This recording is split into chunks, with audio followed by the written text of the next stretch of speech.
See, Baba, they say they come from Katsina. They won't come work for Dangote refinery. Kebi, Dangote refinery. Say they won't come work for Dangote refinery. So we saw them this morning. They say they come from Katsina. Ṣé lóòótọ́ àwọn òṣìṣẹ́ Dangote rè sáwọn òṣìṣẹ́ Dangote ní company Dangote náà ní eléyìí náà ẹ̀yà pọ̀ wọn wò ẹ̀yà gbọ́ àǹkárá wọn wò wọ́n wá láti Katsina lọ́hùn irú tó ṣẹlẹ̀ ní Rómi rèé o tán fi forí kọjá pè ń bẹ́ o ara àwọn èèyàn gbẹ̀kan ní ìsinyìí ẹ lọ torí ilé bìrà wọ́n fẹ́ sanko ẹ wá rè kó lébìrà wá láti Katsina torójọ́ mọ́ lu yín àbíbí tí bò kò tí ì yé mi kò sí Haúsá ní ẹ bá tiẹ̀ wá ní ẹ fẹ́ ṣe tẹlẹ́yàmẹ̀yà kò sí Haúsá lẹ́kọ̀ọ́ mọ́ bẹ́ẹ̀ bá kí náà ti ń ṣe Haúsá lágége kí náà ti ń ṣe àwọn Bello nǹkan lágége tàbí kẹ́ ẹ lọ sí gbogbo àwọn sábò wọn sábò pọ̀ lẹ́kọ̀ọ́ kì í ṣèbí kan kò sí lójú kan sábò ẹyọ kan kọ́ ló wà ní kóòdù sábò ẹyọ kan kàn tiẹ̀ lọ my 2 àbí my 12 fún bẹ́ẹ̀ ẹ wá rè kó àwọn lébìrà wá mọ́ yún bá tiẹ̀ wá ṣiṣẹ́ tán ní ìsìn wọn ní fẹ́ padà sílùú wọn mọ́ só tiẹ̀ bójú mu sóse gbọ́ létí galegale Dangote ń pọ̀ lẹ́nu ọjọ́ mẹ́ta ẹ̀ orúkọ ẹ̀ náà la bá nínú ibìkan tán dárúkọ lánàá ní Kogi náà yẹn ń complain tí ọ̀gá ọlọ́pàá abẹ ní òun ò gbọ́ nǹkan kan nípa security ṣùgbọ́n nípa tọ̀rọ̀ Dangote àwọn ò yànjú ẹ̀ ṣùgbọ́n lọ́rọ̀ kan ìròyìn làwọn wákà fún yẹn káàbọ̀ jàre abala lérèfé náà láti yọjú bẹ́ẹ̀ náà ni lójú fèrèsé bá a sì máa gbé borùn ọ̀gá ọlọ́pàá Èkó CP wọ́n ti wá dá àwọn ganu sí máìkì wọ́n sọ wọ́n ní àwọn náà ti fẹsẹ̀ kan dé ọ̀dọ̀ àwọn tí wọ́n kó àwọn ará bíi wọlé torí nísàn kan náà gbọ́ròyìn wọ́n náà sì ní ó yá ẹ̀sà àti gbogbo wọn ẹ̀yẹ̀ wọn wò dáadáa sí lóòótọ́ ni wọ́n ní wọ́n ti ẹ̀tún ní ID card mo ní ṣé wọ́n tún ní pé wọ́n lọ́dẹ ẹ̀rọ mi sẹ́wọ̀n ní lọ́dẹ náà wá sí lẹ́kọ̀ọ́ torí mi ò mọ inú igbó tó wà lẹ́kọ̀ọ́ wọn ní rárá wọ́n lé oko náà wá inú igbó náà ni ṣùgbọ́n wọ́n wá sanko ni mo ní wọ́n wá ga o wọ́n kú lóko lọ́dọ̀ wọn níbi táyé wọ́n run dé oko lásán bá dé inú igbó wọn báyìí ó skátà ní ẹ̀ tí mọ̀ pàṣálẹ̀ ni ọ̀gá ọlọ́pàá sá ti fi dá gbogbo wa lójú wọn ti ní kẹ́yìn ọmọ Èkó àtàrà Èkó àtàlejò àtonílé wọn ní kẹ́ ẹ ní sùúrù kẹ́ ẹ gbómi sùúrù mu wọn ní kò sí wàhálà wọn ní Dangote ló employ wọn ó ti ẹ̀dá bẹ́ẹ̀ kò ṣiṣẹ́ náà àwọn náà join labour force nù ẹ bá ń pọ̀ ga wọn wá ní ẹgbẹ́ òṣìṣẹ́ kan wá rẹ́gísítà wọn o ẹgbẹ́ òṣìṣẹ́ ń pọ̀ náà nù o owó tán sì san fún wọn náà ó gbọ́dọ̀ ju 70,000 lọ per month ó dẹ̀ jẹ́ kó ń bẹ́ o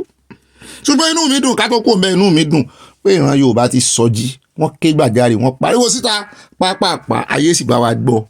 bá a sì máa pa náà nù láriwo torí a ní lajú wálẹ̀ kí tàlùbọ̀ kó wọ̀ mọ́ ẹ káre o gbogbo ẹ̀yin ará Èkó lọ́dọ̀ alátẹ̀kọ́ ẹjẹ́ á lọ sí Ọ̀yọ́ ìpínlẹ̀ Ọ̀yọ́ gangan là ń lọ lọ́dọ̀ ọba Òwádé àwọn wọn délé wọn náà sì ń lé ibo lọ́ba lọ wọn lọ́ba wà l'Àbújá l'Aso Rock lọ́dọ̀ ààrẹ Tinubu àmúni lọ́dọ̀ olódò dẹ́ódà látìgbà tán ti gorí oyè náà akànrí tí wọ́n ránṣẹ́ ìkíni sí wọn ni àti ìrì kan fojú kojú ṣùgbọ́n wọ́n ti wá fojú kojú báyìí o wọ́n sì ní bójú bá kojú kóhùn mọ́ yẹ̀ òun ló dífá fún Aláàfin Òwádé ọba Aláàfin táwà lórí oyè wọ́n ní wọ́n ti fojú rinjú pẹ̀lú ààrẹ Tinubu tí wọ́n jẹ́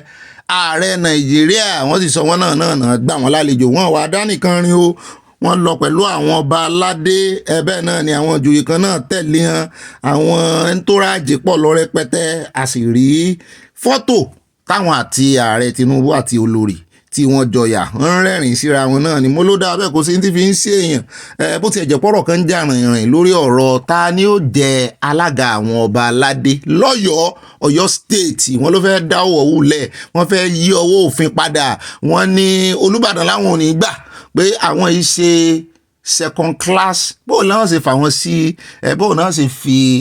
ọba Aláàfin jẹ olórí àwọn ọba lọ́yọ̀ọ́ forever báwọn máa pín ni wọ́n máa rotate ẹni mo ní rotation ọba ní ọba bá lórí ohun gbogbo ebi láàrin ara yín náà bẹ́ẹ̀ bá pe meeting ta ni ó ṣalága ni kò ní ìdí kẹmọ yún kì í kò yẹ kó fàjà. Mr. Ma ẹ jọ̀ọ́ kí ló gbé yín dé Àgídìgbò. ẹ jọ̀ọ́ kó tó fèsì kó tó dáǹsì tó gbé dé Àgídìgbò àwọn kan ti ẹ̀ ń sọ ní kì í ṣe Àgídìgbò ló yẹ kan mo lọ wọn ní EFCC ló yẹ kan fà lé lọ́wọ́ èmi ò gbọ́ ilé ìrí ẹ wá bá ń gbọ́. ó fẹnu ara rẹ̀ ṣàlàyé ó gbá àwọn èèyàn ni wọ́n mú jọ wedding tí ò sí lọ́kàn wọn àti girlfriend ẹ̀ wọ́n sì torí pé àwọn fẹ́ gbá àwọn èèyàn wọ́n sì mú ọjọ́ wedding àwọn kan náà sì kó sí páńpẹ́ wọn Nàìjíríà ti wá di nǹkan o. èmi àti girlfriend mi a plan pé a fẹ́ ṣe wedding a di àwọn bí 100+ nínú group ọ̀dọ̀ ọ̀rẹ́ mi ni wọ́n pẹ̀lú àwọn tí mo mọ̀ òun náà dẹ̀ kó àwọn ọ̀rẹ́ wa a dẹ̀ ta aṣọ ní 50,000 pẹ̀lú package so ní ó wà lọ́wọ́ ọwọ́ wọn yẹn so after tí a ta aṣọ tán ó ní mo left group mi sọ pé ìyàwó ti sá lọ ọ̀dọ̀ plan mi àti ẹni so ọ̀dọ̀ package ni aṣọ tí a gbé fún wọn so hotel ta lọ́ọ̀jì sí èmi àti ẹ̀ yàtọ̀ àti àgbà owó tàgbà bí 5 million ni ibẹ̀ ni wọ́n ti wá ká wa mọ́ láàárọ̀ wọ́n dẹ̀ wọ́ wa sí ọ̀dọ̀ alájò Oríyọmí pé ká gbẹnu sí máìkì kì í dẹ̀ ṣe pé bóyá pé 40 tiwa náà situation Nàìjíríà ni ó jẹ́ ká wò pé ká decide láti package aṣọ owó la fi ra aṣọ náà a dẹ̀ tẹ orúkọ àtẹ everything. Okay, situation Nàìjíríà ló jẹ́ kẹ́ fògbójú gba owó lọ́wọ́ àwọn èèyàn. no àfògbójú gbà á fún wọn láṣọ ó ní àtàṣọ fún wọn. ẹ tú síta ẹ jẹ́ ká rí ẹ tú síta. ǹjẹ́ máa wá ṣe wedding yìí àbẹ́ẹ̀ ṣe wedding. À ní plan ká fẹ́ ṣe wedding normal girlfriend ni wá kì í ṣe pé bóyá. Àti nínú 3 million tèmi yọ 100 la ta fún 50,000 2 million lèmi fóun èmi dẹ̀ ti nínú fóun tèmi ra ladies bag. Okay, àwọn tí ẹ ta aṣọ 50k fún ẹ jọ̀ọ́ kí lẹ fẹ́ kí wọ́n ṣe fún yín. Kán má bínú kán jọ situation Nàìjíríà. alábìnú bá wò wá. calm down. Àmọ́. Àmọ́. eléyìí lágbára o kò tiẹ̀ wá rí kò wá remorseful ó tún ń ṣe yangayanga ó dá owó ẹjẹ́ àdọ́dọ̀ arákùnrin eléyìí náà ó ń jọ bẹ́ẹ̀ ni pé ẹlẹ́gbẹ́ òkùnkùn lélẹ́yìí o ẹjẹ́ àjọ fi ti ara wa gbọ́ ọ̀nù. Dọ́lápọ̀ sá. Dọ́lápọ̀ kìíní. Òní. aka. Dọ́lí pizzo. ìbọn mélòó wà lọ́wọ́ ẹ̀. Méjì. tani kejì wà lọ́wọ́ ẹ̀. Búchà mi. ìbọn kí lórúkọ búchà ẹ̀. Jídé.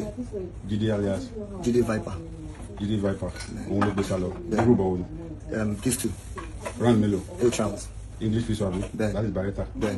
ètò àlọ́wọ́ náà kọ́. Same thing. English náà ni 9 million lò. níbo ni ẹ wà. Ní wà lọ́wọ́ mi scheme 1. Ní scheme 1. ló wà. Nílé mi scheme 1. níbo ló kíkọ ẹ̀ sí. Ó wà nílé mi scheme 1. side wo ń bẹ̀. Okay, mo tọ́jú ẹ̀ sí wọ́n tọ́jú ẹ̀ sí lókè. ta ló mọ̀ kó tọ́jú ẹ̀ síbẹ̀. Kò sí. kò sí ẹ̀kọ́ tó mọ̀ kó tọ́jú ẹ̀ síbẹ̀.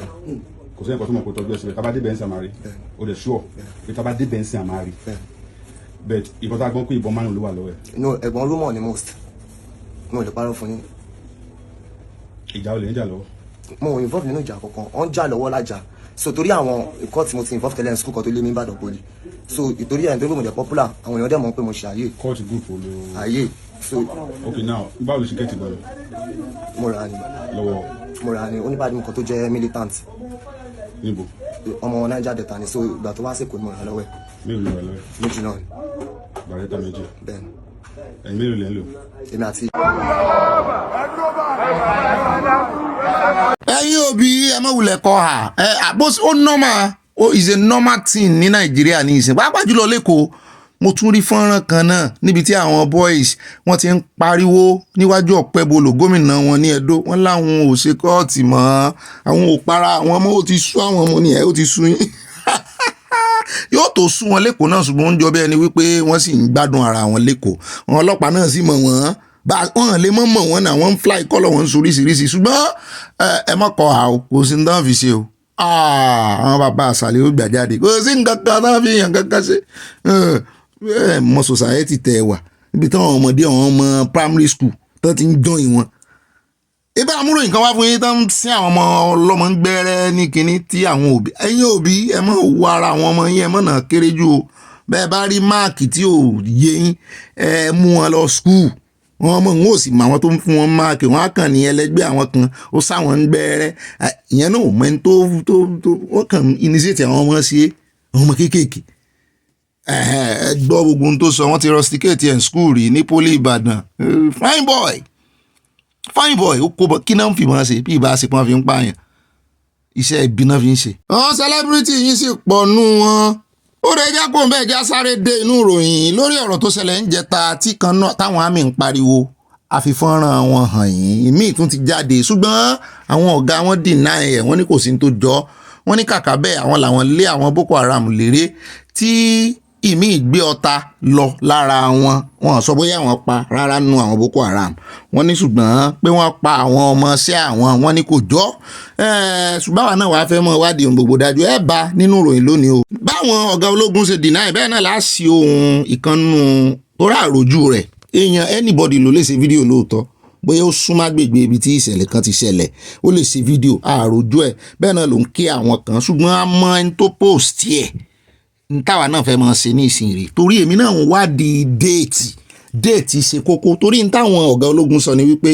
fọ́nrán tó ń pín kiri wọ́n ló ti pẹ́ wọ́n ní 2022 ni ìtàn pé tá a fi hàn yín jẹta wọ́n ní 2022 ló ti ṣẹlẹ̀ ṣùgbọ́n àwa náà nígbà kò sí bá a ṣe lè mọ déètì ìgbà tó ṣẹlẹ̀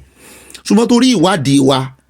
a mọ ẹni tó post ẹ̀ a wá lọ wo déètì tó post ẹ̀ ó jẹ́ on the 13th of May ọjọ́ tí ṣẹlẹ̀ yẹn ṣẹlẹ̀ gangan on the 13th of May ní 16 báyìí on the 13th of May ló post ẹ̀ ẹ jẹ́ agbọ́n tí àmì yẹn ń sọ so ẹni tó post ẹ̀ rí àti déètì ẹni tí ń sọ̀rọ̀ ń bẹ̀ ẹ gbóhùn rẹ̀ nísìn bóyá a bá fún yín ní ìròyìn àwọn ọ̀gá ológun tán deny ẹ wá fi church mind yín kẹ́ ẹ fi gbé kẹ́ ẹ fi mọ̀ ọ́tọ́. God no mercy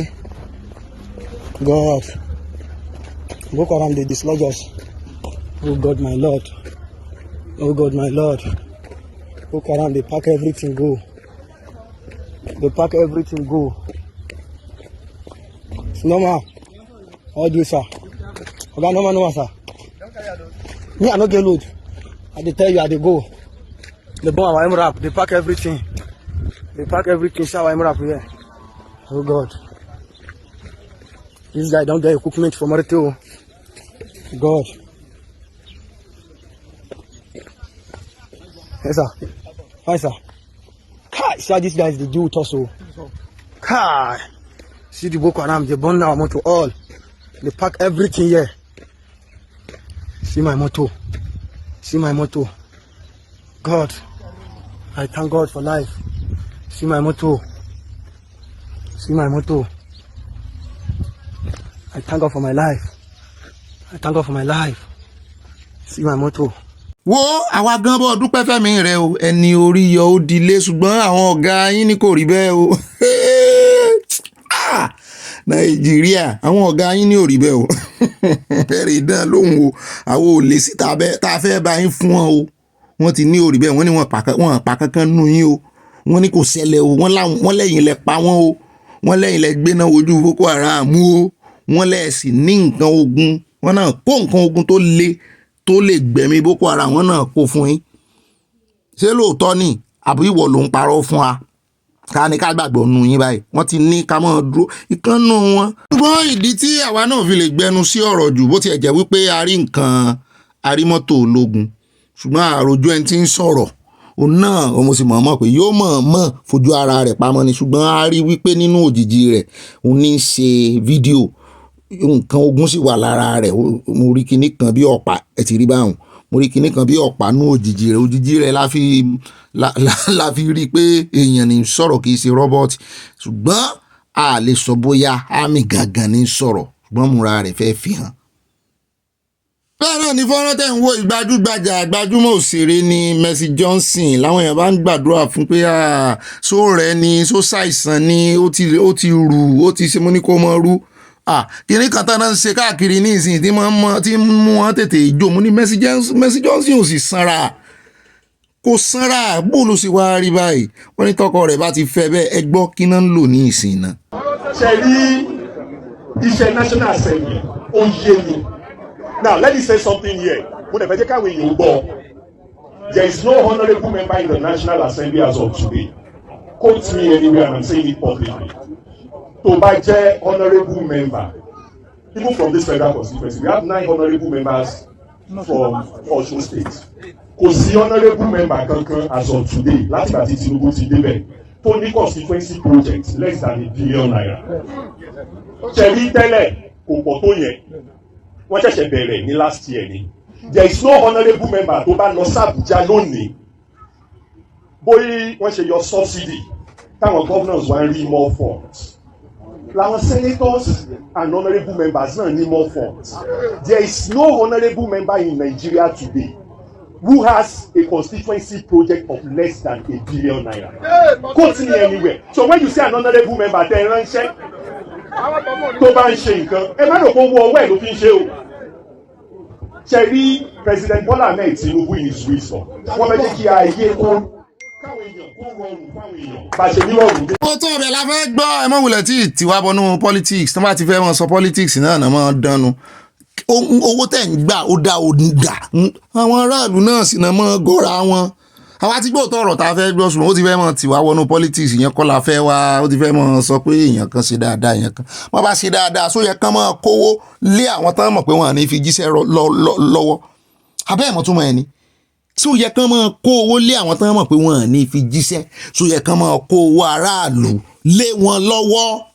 wọ́n bá fẹ́ dáadáa fáráàlú ṣùgbọ́n àṣírí tá a fẹ́ gbọ́ nu wọn ní gbogbo àwọn tó jẹ́ honourable yín tẹ́ ẹ fọwọ́ ara yín dìbò yàn in case tán bá padà wá tán wá yan kọ́bọ̀kọ́bọ̀ lẹ́yìn lọ́wọ́ wọ́n ní ẹ má gbà lọ́wọ́ wọn ẹni kan fi project tán fi owó túnú tán rí ṣe pàápàá jùlọ láti gbà tán tí ààrẹ Tinubu ti yọ subsidy òótọ́ ọ̀rọ̀ tó sọ orí sọ ṣùgbọ́n kó mọ̀ wá fi tì yín wọnú politics wọ́n bá máa tàn yín mọ́ sí máa kọ́kọ́ ti òótọ́ ọ̀rọ̀ sí yín nù ẹ gbà wọ́n gbọ́ wọ́n á wá tàn yín inú tẹ̀lé wọn wọ inú támáàkì wọn lọ wọ́n á wá ṣe yín bọ́sẹ̀ ṣe é sojú bólóṣèlú ṣe ń sàn ọmọ Nàìjíríà nù nídìí èyí ẹ máa béèrè lọ́wọ́ àwọn tẹ́ ń yàn bẹ́ẹ̀ owó tó ń gbà ńkọ́ amọ̀ye tẹ́ ń gbà ní ìsinyìí o ẹ lè fi jújú bó àlójúmọ́ ẹjá kò bẹ́ẹ̀ jẹ́ àdọ́dọ̀ pàtó tómi update wà lórí ọ̀rọ̀ rẹ̀ pàtó tómi ti sọ ó ní 500 lawyers agbẹjọ́rò ó náà ni wọ́n fẹ́ defend òun lẹ́yìn ìgbà tí àjọ DSS tán pè lẹ́jọ́ wípé só fẹ́ ba ìjọba jẹ́ ó fẹ́ dojú ìjọba ààrẹ Tinubu bolẹ̀ ṣùgbọ́n àwọn ọ̀mọ̀wé náà ti wá ń dán lóhùn wípé sẹ́ẹ̀mọ̀ tó máa ń tán pè ní shadow government ni tẹ̀sí wà kágídí borí mo ní ẹ fi wọ́n lẹ̀ o iṣẹ́ tán rán wọn ni wọ́n ń jẹ́ o iṣẹ́ ìlú wọ́n fẹ́ make sure wípé nǹkan kan ò dojú ìjọba yìí délẹ̀ wọ́n ní kẹ́ ẹ máa enjoy democracy lọ àwọn wá ní agbẹjọ́rò 500 ní sọ ilé ìdínú àkójọpọ̀ òròyìn pàtó tọ́mì lòun ò sanwó fèèyàn kankan ó ní àwọn lọ́ọ̀yà ló rọ̀gbà tí wọ́n dìde tán sọ pé àwọn fẹ́ ṣe alátìlẹyìn fún wọn mú owó wá àwọn kan fẹ́ ṣe prono bonus fún ọ àwọn ò bọ̀ sí ẹjọ́ yìí kan gbé lọ sí anywhere mo ní 500 sáànù mélòó ló wà nù wọn. n ò tí ì lè sọ o àwọn àmọ́ wòye lọ́ọ̀yà tí àwọn DSS náà tí wọ́n mọ̀ gbé lòdì dídé bóyá tí wọ́n wọ 1000 Nàìjíríà ti wá di comedy skit. Right, so this is a tweet from President Bola Ahmed Tinubu in 2014. He said, "The festering Boko Haram attacks on the northeast and massacre of innocent citizens is concrete proof that Nigeria has no government." 2014, Tinubu was not the president. Obviously, the opposition was the president. Good luck, Ebelete Jonathan. God so kind, you are now the president. Now, this is what is happening to your soldiers.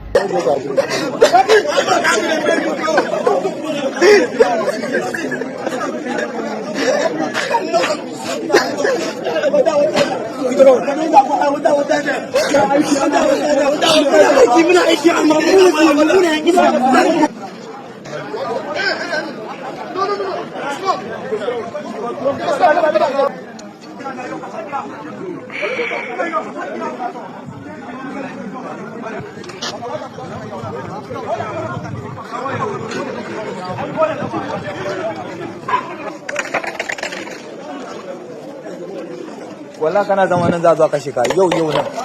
kwana ba za ka yi ba za ka kashe kai na gaya ma da ce ko gonda nake kai yayi sakanci ya ci farin fin da an karwata ni babban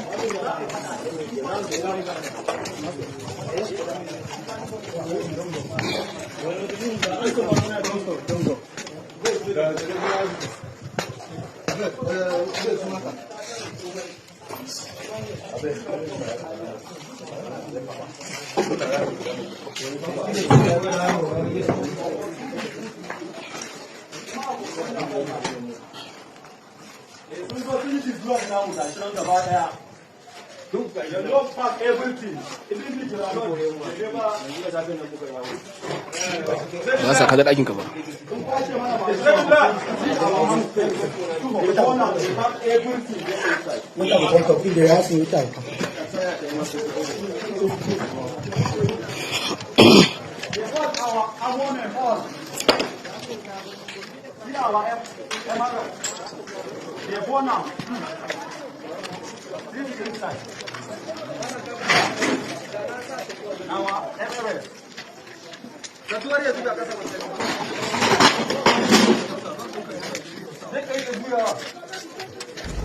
So you see Nigerian soldiers crying like girls at the battlefront. That's an attack that happened few days ago, yeah. Boko Haram attacked them, scattered their camp, carried their motor, did everything to them.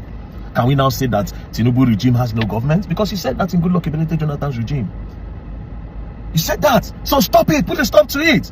I want to believe that you said that time because Goodluck did there. You want pressure him to leave office. Finally, you don't do office now. Now they use soldiers, say they play politics. Boko Haram get fighter drone.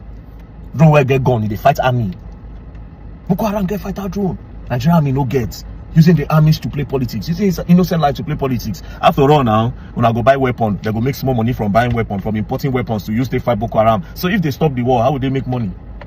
Oh, come to think about it. They can't stop this war between Boko Haram because they need money to buy arms. And that's where they get their chua from. So they can never stop the war. Here's the question now. Imagine say Boko Haram for over many years, they never fight them finish. They know where they did, they never finish them. Now imagine if we go fight war against another country. We don't finish, oh. See how many years it take army to fight Boko Haram. We are done.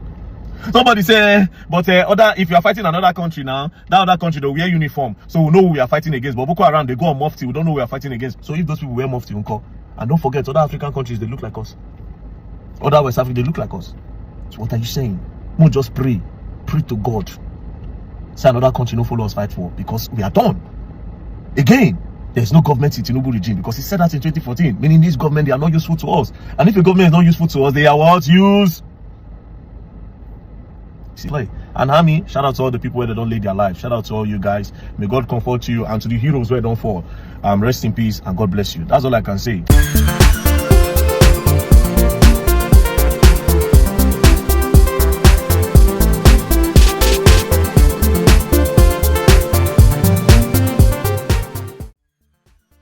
Bọ́láńlé oníkarosín mọ́mí ogun yẹn fọ́mọ ogun jọ mọ́mí ó tẹ̀bà fọ́mọ oṣù kan ọpẹ́lọpẹ́ ìbẹ́pẹ ìbá ti gbé òyìnbó lọ òyìnbó aláyà gbígbẹ ó ṣàyà bí ẹni làkúta àwọn orin tá a mọ̀ kọ iṣẹ́ folk song yìí o ṣùgbọ́n àwọn orin tá a mọ̀ kọ nígbà tá a wà kékeré ni o onímọ̀ kí yín káwọ̀ sínú ètò lónìí o ìdí tí orin yẹn ṣe wá sórí mi ní àtìgbà tí tá a ti gbọ́ròyìn lánàá tán ni wọ́n fún àwọn ajá àwọn Boko Haram náà ọmọ kékeré orin yẹn ò papọ̀ mọ́ ṣùgbọ́n ọmọ kékeré ṣàwà ní orin tí mo kọ ogun yẹn fọ́mọ ogúnjọ́ ó tẹ̀bà fọ́mọ oṣù kan ẹ sì kó àwọn ọmọ tán ṣe bí tẹ́jẹ̀ sí wà lára wọn ní wọn ti ẹ̀jẹ̀ kan nù ún èèyàn ṣe bímọ ó sì ń yáyọ pé òun bọ́ nínú ìrora ẹ sì kó ọmọ rẹ̀ níṣẹ́jú rẹ̀ ẹ sì kó lé àwọn ajá yín lọ́wọ́ ajá sì fi jẹ. ó dẹ káàbọ̀ ẹjẹ́ àkántẹ̀mù wàjàrí àntẹ̀mù Yorùbá iṣẹ́ wa fúnlẹ̀ wa fún ilẹ̀ ìbí wa. Kàgbéga fàyèrí stanza 3 ìṣọ̀kan àtòmìnira ní kẹjẹ́ ká máa lépa ìtẹ̀síwájú fọ̀pọ̀ ire fún ọ̀pọ̀ ire àti gbogbo ohun tó dára ìṣọ̀kan náà ní àníyé mọ́ tẹnumọ́ àmọ́ kàn lábẹ́ fún wa a máa tẹnumọ́ gan gidi ni lórí ọ̀rọ̀ ṣọ̀kan ń jọ bí ẹni wípé nǹkan ẹyọ kan tó bàjá ò jẹ́ tí apá rẹ̀ gùn ju tán lọ lórí ọ̀rọ̀ Yorùbá wa Yorùbá náà nù a gbọ́dọ̀ ní ṣọ̀kan a sì fagídí sí i a tẹ̀mọ́ yín lójú a tẹ̀mọ́ yín létí a tẹ̀mọ́ yín nímú a gbogbo ara láàfi tẹ̀mọ́ yín kẹ́ ẹ lè mọ rántí pé ìṣọ̀kan ẹ̀yin ò ní ká mọ́ jà ìjà ò kì í ṣe kínní ìjà ò kì í ṣe ń tẹ̀yàn ń lé ìjà ó wà ẹni tí ò bá fẹ́ jà kò ní márì o níwọ tó lọ́kọláya ìjà ó wà nílé o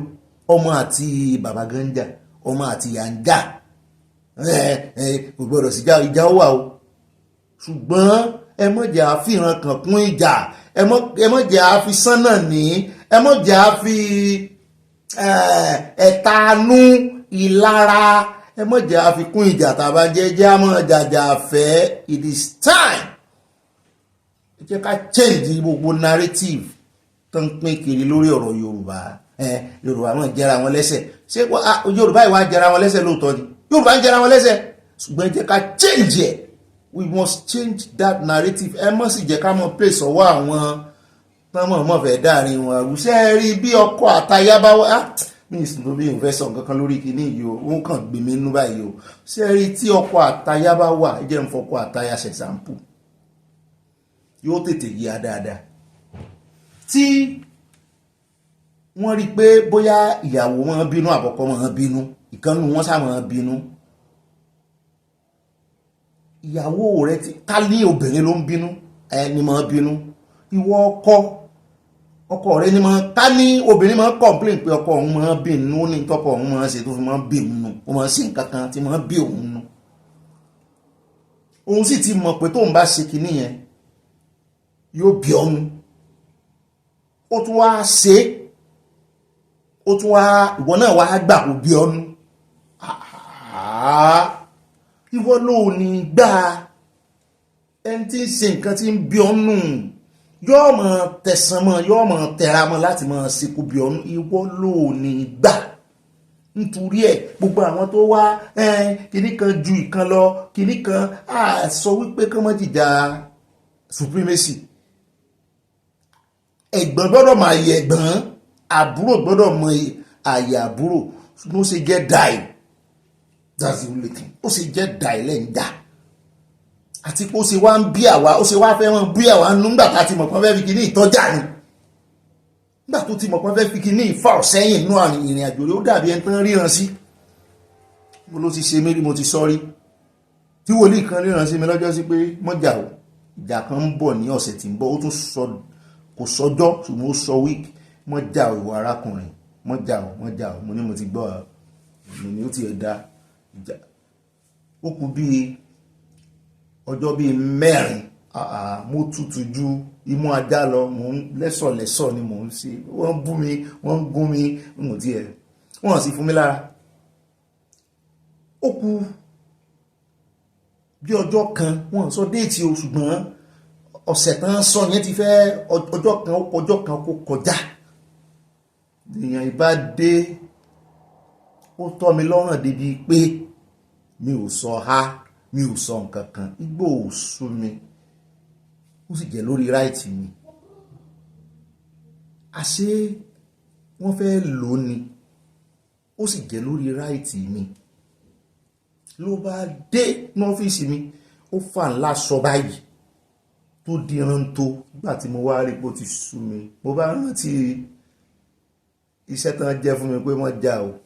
já kìíní mo ní ìwọ Ọlọ́run mo bá wò kì mo ní ìwọ Ọlọ́run ó já ilé èmi ò wá fẹ́ mọ̀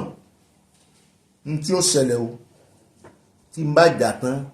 n ó wà tọrọ ìdáríjì tàbí kí n tún àwẹ̀ gbà bí mo bá jà mo bá já owó ẹ̀kọ́ lára mi ní ọ́fíìsì mi wá yù kíníkan obìnrin sì ni obìnrin ni ìmọ̀ gbéṣẹ́ fún mi ṣùgbọ́n gàlígàlí rẹ̀ pọ̀ ó bá ṣiṣẹ́ ẹgbẹ́ kan pé kíní sí ọ̀nà tó fi jólẹ̀ wọ́n ti máa ń ròyìn rẹ̀ pé kíní gáàlì gbogbo èèyàn ó bá pàmò èèyàn tó bá tẹ̀lé wa náà báyìí ọ̀gá ni wọ́n mọ̀ gbọ̀n báyìí ni bí bá jẹ́ bá ń sínú yọ ọmọ ojú náà o n ò sínú bí náà o ṣùgbọ́n ẹ mọ̀ nǹkan kan mo wá ra àánú gbà àánú tí mo rí gbà ní wípé tí n bá ń ka iye client tí ń gbéṣẹ́ fún mi òun ni number 1 lẹ́yìn ìgbà tá a wá jà tán Ọlọ́run wá fún mi lórí ọ̀fẹ́ kan lẹ́yìn ìgbà náà n ò tún àwẹ̀ gbà n ò dọ́dọ̀ wòlíì mọ̀rẹ́ sọ fún ọ pé mo mọ̀ já pé mo dẹ́jà Ọlọ́run wá fún mi lórí ọ̀fẹ́ kan wá ní ó máa mú arábìnrin yẹn ń bá mi sọ náà ni o ẹni ń bo à ń lo microphone àfi ń sọ̀rọ̀ ọlọ́run á ń bá mi sọ̀rọ̀ mi ò sí náà pásítọ̀ tí ó mọ láwọn ń pe ọlọ́run ó ní oníkálukú ló mọ bọ́lọ́run ṣe ń bá a sọ̀rọ̀ ara ó lè farabọ́ sọ̀rọ̀ ẹlòmíì ó lè jẹun tí ó àkọlé tán kọ sára ògiri àbára mọ́tò lọ́lọ́run fi ń bá a sọ̀rọ̀ gbogbo ọ̀nà lọ́lọ́run fi ń bá àyàn sọ̀rọ̀ mú ń bọ̀ ẹjọ́ mọ́bìnú mo fẹ́ kó yí adáadáa lórí ọ̀rọ̀ Yorùbá Nation àwọn tí ń jàjà kínní ni o pé tá bá ń tọ̀ níjà ìwọ náà mọ́ wò bẹ̀ gbà ní fín nínú ìrìn àjò yìí òmìnira rẹ ni kó jẹ́ kó máa ronú rẹ̀ pé ẹ ṣàjẹ́ ń jáde nínú àhámọ́ yìí ẹ ṣàjẹ́ ń jáde ìwọ tó o bá sì ríra rẹ nínú àhámọ́ tó o ní Yorùbá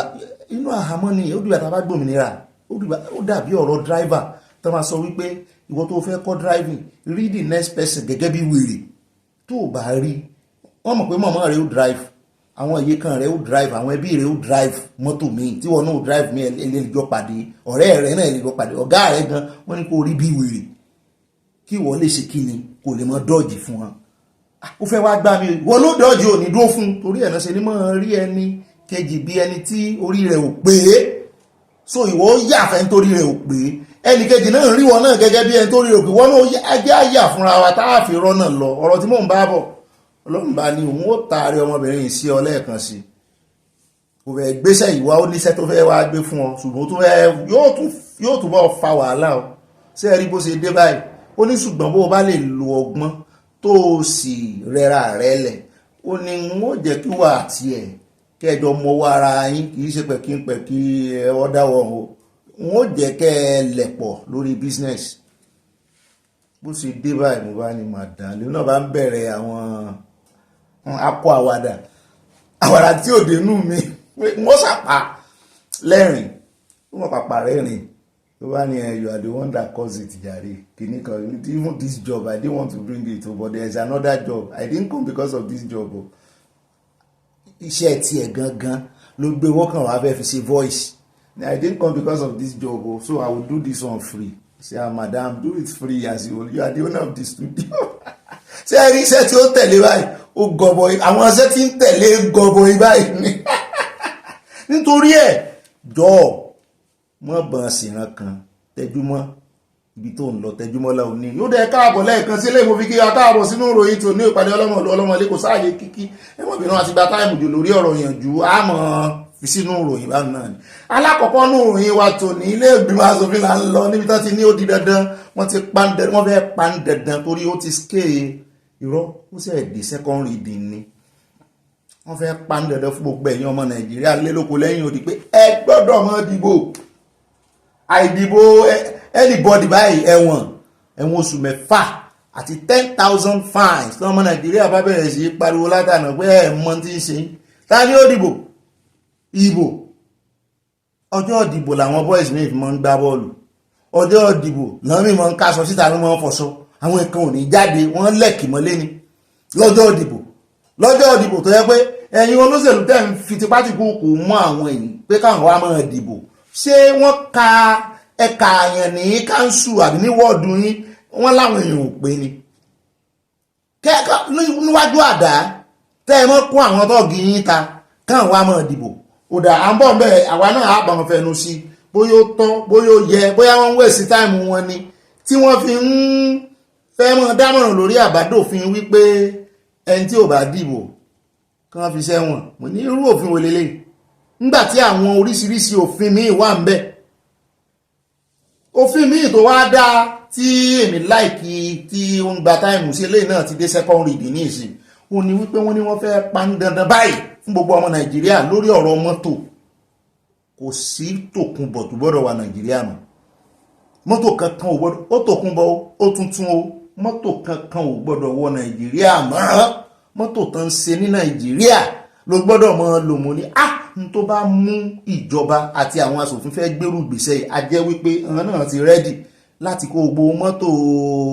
alárànbarà gbogbo àwọn mọ́tò ńláńlá dẹ̀nkùdẹ̀nkù tán rà láti ìlú èbó a jẹ́ pé àwọn náà ti ṣetán láti kó dàálẹ̀ nu mo ní ó ti ẹ̀dá ẹ̀ ń bá àwọn mọ́tò ṣe ẹ kó jáde àwọn kì í sáwọn mọ́tò táwọn ṣe nígbà táwọn kékeré táwọn fi pépà sí o ṣùgbọ́n yóò jẹ́ kí Nàìjíríà náà ní ẹnu ọ̀rọ̀ gbàtà ń ṣe pijó tí ẹ lè mọ̀ pé Nàìjíríà kọ́ ló ní pijó gangan wọ́n wá assemble ẹ̀ ní ṣùgbọ́n bí ìgbà tó jẹ́ pé Nàìjíríà ló ní ni ṣùgbọ́n mo gbọ́ pé inú sán mọ́tò àtàwọn mọ́tò míì ti wà Nàìjíríà tó ń ṣe dáadáa o àwọn kan assemble ṣùgbọ́n inú sán wọ́n ń ṣe ní Nàìjíríà ni wọ́n sì ń ṣe bulletproof mọ́ à ń bọ̀ ń bẹ̀ lónìí náà ni kò ní dọ́là bá pò ń bẹ̀ tá a fún yín ní update lórí ti jambu wọ́n ní wọ́n ti bẹ̀rẹ̀ sí ṣe exam báyìí o àwọn kan ti receipt exam lónìí ṣùgbọ́n ìyá tí ọmọ rẹ̀ kú ó wá ara àwọn ọmọ tó ń jáde lọ receipt exam àwọn tán ní wọ́n fẹ́ẹ̀lì tí wọ́n tó wá sòótọ́ pé àṣìṣe wọn ni ó wá ń ké wípé n tó sì pa ọmọ òun rèé òun mísì ọmọ òun o torí máàkì kékeré máàkì tí ò kájú òṣùwọ̀n tí ọmọ òun gbà tán ní ọmọ òun gbà lọmọ òun ṣe para rẹ̀ mọ́ ni ọmọ ga o à ń bọ̀ ń bẹ́ẹ̀ á mú ọ̀rọ̀ ìyá yẹn wá fún yín bàbá kú ń bẹ́ẹ̀ á dé Ìbàdàn Ọ̀yọ́sá torí wọ́n ní ọ̀rọ̀ kan já rìnrìn ìyá wa kan náà bí bàbá wa sì ní nínú kọ́mẹ́sẹ̀ sàn náà fi tó alé tí wọ́n gbọ́ nǹkan kan wípé wọ́n fẹ́ yan olórí àwọn ọba ní Ọ̀yọ́ alága gbogbo àwọn ọba pátápátá pé wọ́n wá ní wọ́n fẹ́ fi Aláàfin yàn wọ́n fẹ́ fi Aláàfin jẹ́ wọ́n fẹ́ fi Olúbàdàn náà jẹ́ pé wọ́n sà ní wọ́n ka àwọn mẹ́ta ṣùgbọ́n wọ́n wá ti jẹ́ oyè wa báyìí o wọ́n ní Aláàfin ni ó jẹ́ alága gbogbo ìgbìmọ̀ lọ́balọ́ba lọ́yọ̀ọ́ wọ́n ní Olúbàdàn ni ó jẹ́ igbákejì bàbá wọ́n ní Ṣọ̀ún Ògbómọ̀ṣọ́ wọ́n náà jẹ́ igbá kẹta lábárùpọ̀ ọ̀rọ̀ ti yanjú táàbì pẹ̀yìn dàbá ìbàbá Olúbàdàn bá yarí pé ibi tó bá pè lórí wọn ibi tẹ́lẹ̀ pé láàrin àwọn ọba àwọn ló tọ́ sí láti jẹ́ number 1 mo ní supremacy láàrin ẹ̀yin Ọ̀yọ́ náà ẹ tún kọ́kọ́ ń jìjà supremacy ajẹ́ wípé tí lè dé ajẹ́ gbogbo ẹ̀yin tẹ́ ń jàjà supremacy láàrin Ọ̀yọ́ àti Ọ̀ṣun láàrin Ìfẹ̀jàrí àtọ̀yọ́ wọ́n ní kẹ́ mẹ́nu kó ń bẹ́ wọn náà sì ń jà ti lé lọ́wọ́ báwọn ò bá tí ìrojú tù sí ti lé tí lè jẹ títa àbí ẹni tó bá sáà líìdí Ọ̀yọ́ tó jẹ́ olórí gbogbo ọba lọ́yọ̀ọ́ òun ló lè wá jíjà supremacy lọ́dọ̀ ní ààrẹ rí báyìí wọ́n bá wá fi Aláàfin ṣe nọ́mbà 2 tó Olúbàdàn jẹ́ nọ́mbà 1 bó wá ní Aláàfin nọ́mbà 2 sì wá mọ́ jàjà supremacy pẹ̀lú ẹni tán pè nọ́mbà 1 gbogbo ilẹ̀ Yorùbá ààrẹ rí báwọn ajẹ́pọ̀ Olúbàdàn lọ́yẹ kó fèsì ṣé ẹ fẹ́ jíjà supremacy dáadáa á pààlà fún yín wọ́n bá ní kọ́mọ méjì mọ́ jà ẹ mọ́ jà wọ́n mú yín wọ́n bá fi wọ́n lẹ̀ báyìí wọ́n mọ̀ wọra wọn ni wúrà àwọn ajá kan náà bá nà wọ́n ti géètì mọ́ wọn náà ń gbó mọ́ra wọn ṣé ẹ̀yìn tán sí géètì báyìí tán ṣe pẹ̀kínpẹ̀kẹ́ ara wọn náà bá ń wojú àwọn olówó wọn àwọn méjèèjì ń wojú àwọn olówó wọn pé sẹ́ẹ̀fì wá ẹlẹ̀ kà mọ́ ẹja ni ń tá a ṣe fáwọn ọba àtàwọn tán ń jàjà supremacy nù àmọ́ bẹ́ẹ̀ lónìí náà ni kò ní í dọ́là bàbá kú ń bẹ̀ tán á dé ilé ìgbìmọ̀ asòfin níbi tán ti ń pariwo wanted wọ́n bá lẹ picture èèyàn kan mú níta lẹ̀ ń wá ta ló sọnù wọ́n ní odidi ọba ìlú kan ní oníkogi mo ní ó ṣe wá dé ilé ìgbìmọ̀ asòfin lẹ̀ ń gbé bọ̀ ìní lọ́ba tí ń sọnù ni ẹ bá ń kìlọ̀ fún àwọn ọba wọ́n ní ọba ilé yóò sọnù wọ́n ní àwọn ajínigbé ni mo ní ajínigbé tún jí ọba wọ́n ní second class ọba ni ẹni tó wá jẹ́ ọmọ ilé ìgbìmọ̀ asòfin tó jẹ́ pé constituency ẹ̀ ní ìlú tọ́ba yẹn ti jẹ́ òun ló wá gbọ́rọ̀ lọ́lẹ̀ mo ní ẹ̀yìn tẹ́ ń ṣe kínní gan wọ́n ti jẹ́ nǹkan bí báyìí bá ṣe ń wò yìí pé à ń kìlọ̀ fún gbogbo yín ó ń bọ̀ àwọn ládẹ́ẹ̀dẹ́ là ń sọ tẹ́lẹ̀ ó ti dé báyìí báyìí ó dé bólúgbọ́n ó mú mọ́ra ó dé bá bárẹ̀sà ó mú mọ́ra ó dé bá ọ̀rọ̀gùn léèlà ó náà mú mọ́ra inú òun ti mọ́ra ní o ọba náà sì gbé àbí à ń bọ̀ ń bẹ́ẹ̀ lónìí náà ni kò ní dọ́là o àwọn ọmọlẹ́gbìmọ̀ asòfin ganu sí bàbá kò ń bẹ̀ tán á dé ìpínlẹ̀ Èkó náà níbi tá a ti gbọ́ tán sọ wípé wọ́n ń bá àwọn aláriwo wí o wípé àwọn ò fẹ́ gbọ́ ariwo kankan ní Èkó mọ́ mo ní ṣe àwọn aláriwo mo ní ṣe bọ̀dá aláriwo of Africa bọ̀dá tí ń kọ orin wọn láti ẹ̀kọ́ ńgbà náà ṣé bọ̀dá tó kọ if dem no wan make we sing yàwá gògá sí o ibẹ̀ no one make we sing ṣé bọ̀dá àwọn ní bọ̀dá aláriwo Africa wọ́n ní kì í sóhun o wọ́n ní àwọn tí máa pariwo lẹ́kọ̀ọ́ mo ní ọmọ Èkó láláriwo mídẹ̀mídẹ̀ kẹ̀dẹ̀kẹ̀dẹ̀ gbogbo Èkó dẹ̀kẹ̀dẹ̀ ní aláriwo pé àwọn onímọ́tò ń pa tiwọn àwọn oní jẹnẹrétọ̀ ń pa tiwọn ẹni tó bá ti ní àbẹ̀tá bá smile neighbor àwọn oní ṣọ́ọ̀ṣì ń pa tiwọn àwọn mọ́sálásí náà ń pa wọ́n ti jí àwọn náà kọ́kọ́ jí ọ láàárọ̀ kí ṣọ́ọ̀ṣì tó bẹ̀rẹ̀ mọ̀ bá pàwọn ṣọ́ọ̀ṣì kan náà ti ń ṣe ń dàjí àwọn ṣe ìṣòro náà mọ́júmọ́ o n ò gbọ́ rí bí pé ó wà gbé megaphone bébí náà ṣe máa ṣe nígbà tí mo wà ń Kẹjà tí mo máa ń ṣe tank crier láràárọ̀ ó wà gbé megaphone n ò rí rí bí tó ti ń kéde ìrere nbo mi ò rí rí n ò pàdé ẹ̀rí bí ó gbé megaphone àbí láàrin ọjà gan táriwo wà ó wà gbé megaphone ó wà máa pariwo ẹ rántí Kétu ṣé ẹni gbogbo orin mùsùlùmí tí mo mọ̀ láyé lọ́rùn Kétu ni mo ti kọ́ Kétu tipa ó ní èèyàn kan tó wà ń bẹ̀ ó ní rẹ́kọ́ọ̀dù ṣọ́ọ̀bù báyìí tí máa pariwo máa hàn létí báyìí kì í sóò nìkan bọ̀dá kan náà wà lọ́nà Kòròdú gbogbo ẹni tẹ́ bá ń gbé Kòròdú bọ̀dá tí máa jó Pàṣọ ó dà pé fáǹsì Pàṣọ ni bọ̀dá o ariwo kan ó ń dàpọ̀ máriwo ni ní Èkó sáà lè pè ní ìpínlẹ̀ aláriwo Èkó ń pariwo ṣùgbọ́n àwọn tó láwọn ò ní gbà àwọn aláṣẹ wọn láwọn ò ní gbà o torí wọ́n ṣe ìrántí ariwo pollution wọ́n ní ìdọ̀tí ní létí mo ní ariwo máa ń affect àwọn èèyàn wọn níbẹ̀ ni àìmọye àwọn sójà tó jẹ́ pé wọ́n lọ sógun orí kó yọ tó jẹ́ wípé ariwo ìbọn ariwo àdó olóró sì máa ń dunnú ọpọlọ wọn ẹ jẹ́ kó ń bẹ́ o bàbá kó ń bẹ́ tán á dé ọ̀dọ̀ arábìnrin kan tó garun sí máìkì tó sọ wípé wọ́n jí ọmọ ọ̀hún tó ń bí mo ní àná láti sọ wípé wọ́n fi àwọn ìbejì ọmọ tuntun tán sẹ́ẹ̀ bí wọ́n fi fájá jẹ láwọn Boko Haram arábìnrin míì tún ganu sí máìkì lónìí báyìí ó ní òun rè bímọ hospital bí tó ń bímọ sí ó ní wọ́n wá jábọ̀ fóun pọ́mọ òun ti kú nígbà tó ń wo fi jí mo ní sá fún ọ lóògùn oorun nígbà tó ń ṣiṣẹ́ abẹ fún ọ sọ́sì mọ́ fáwọn èèyàn lóògùn oorun ni ó nígbà tó fi jí hospital sì rè ní ìsìn pàápàá jùlọ àwọn hospital ìjọba wọn ì fẹ́ káwọn èèyàn wọn dúró tì wọ́n àbírọ̀ mo pa owó èèyàn abiyamọ wọn ìfẹ́ onítàǹtẹ́wà wò wọ́n ó nìkan ni ọkọ rẹ̀ gan ò lè dúró tì níbi tán bá lọ ní ìsìnkú ní wọ́n ti ṣe pàṣípààrọ̀ ọmọ ó nígbà tó ń wo fi lajú tó ń wo fi jí ó ní ọmọ òun jọ ọmọ dókítà àti dókítà ní òun ló ń bímọ ní bóun ló ṣe mọ̀ ebó yìí sóòsùn ni àbí bóun ló ṣe ṣẹlẹ̀ ó ní òun ṣàlàyé náà àkójọpọ̀ ọ̀rọ̀ ìmọ̀ ní gbogbo ẹ̀yin abiyamọ ẹbọ bí o bóyá kẹyà mọ́ pàánù dandan báyẹn tó bá fẹ́ bímọ kán fèèyàn kan tì í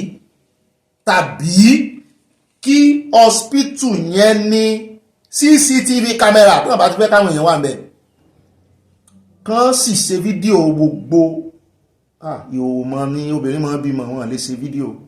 ẹgbẹ́ bò ní ká ṣe ṣe tán fi ní mọ́ jí àwọn ọmọ òkókó táwọn èèyàn ń bí tán fi ní mọ́ ṣe pàṣípààrọ̀ mọ́ wọn lọ́wọ́ ọ̀pàpá parada yìí ṣe rú bí ti ìmì àtàyàwó àmọ́ ń bẹ́ lónìí náà ni kò ní dọ́là o bàbá kó ń bẹ́ tán nínú ìtàmọ̀ wọlé ní ìsìn àṣàyé dé ọ̀dọ̀ arákùnrin kan níbi tó ti ń sọ wípé ọ̀rọ̀ DSS àti pàtù tọ́mì pé wọ́n lè mú pàtù tọ́mì kán fi pàtù tọ́mì lẹ̀ lórí ọ̀rọ̀ shadow government wípé eléyìí kìí ṣe pé bóyá wọ́n fẹ́ gbàjọba gbogbo even kódà kan mọ̀ jẹ́ pé parliamentary governance ni wọ́n náà ń ṣe ní Nàìjíríà ẹ mọ̀ pé kìí ṣe parliamentary là ń ṣe Nàìjíríà ó ní ó lẹ́tọ̀ọ́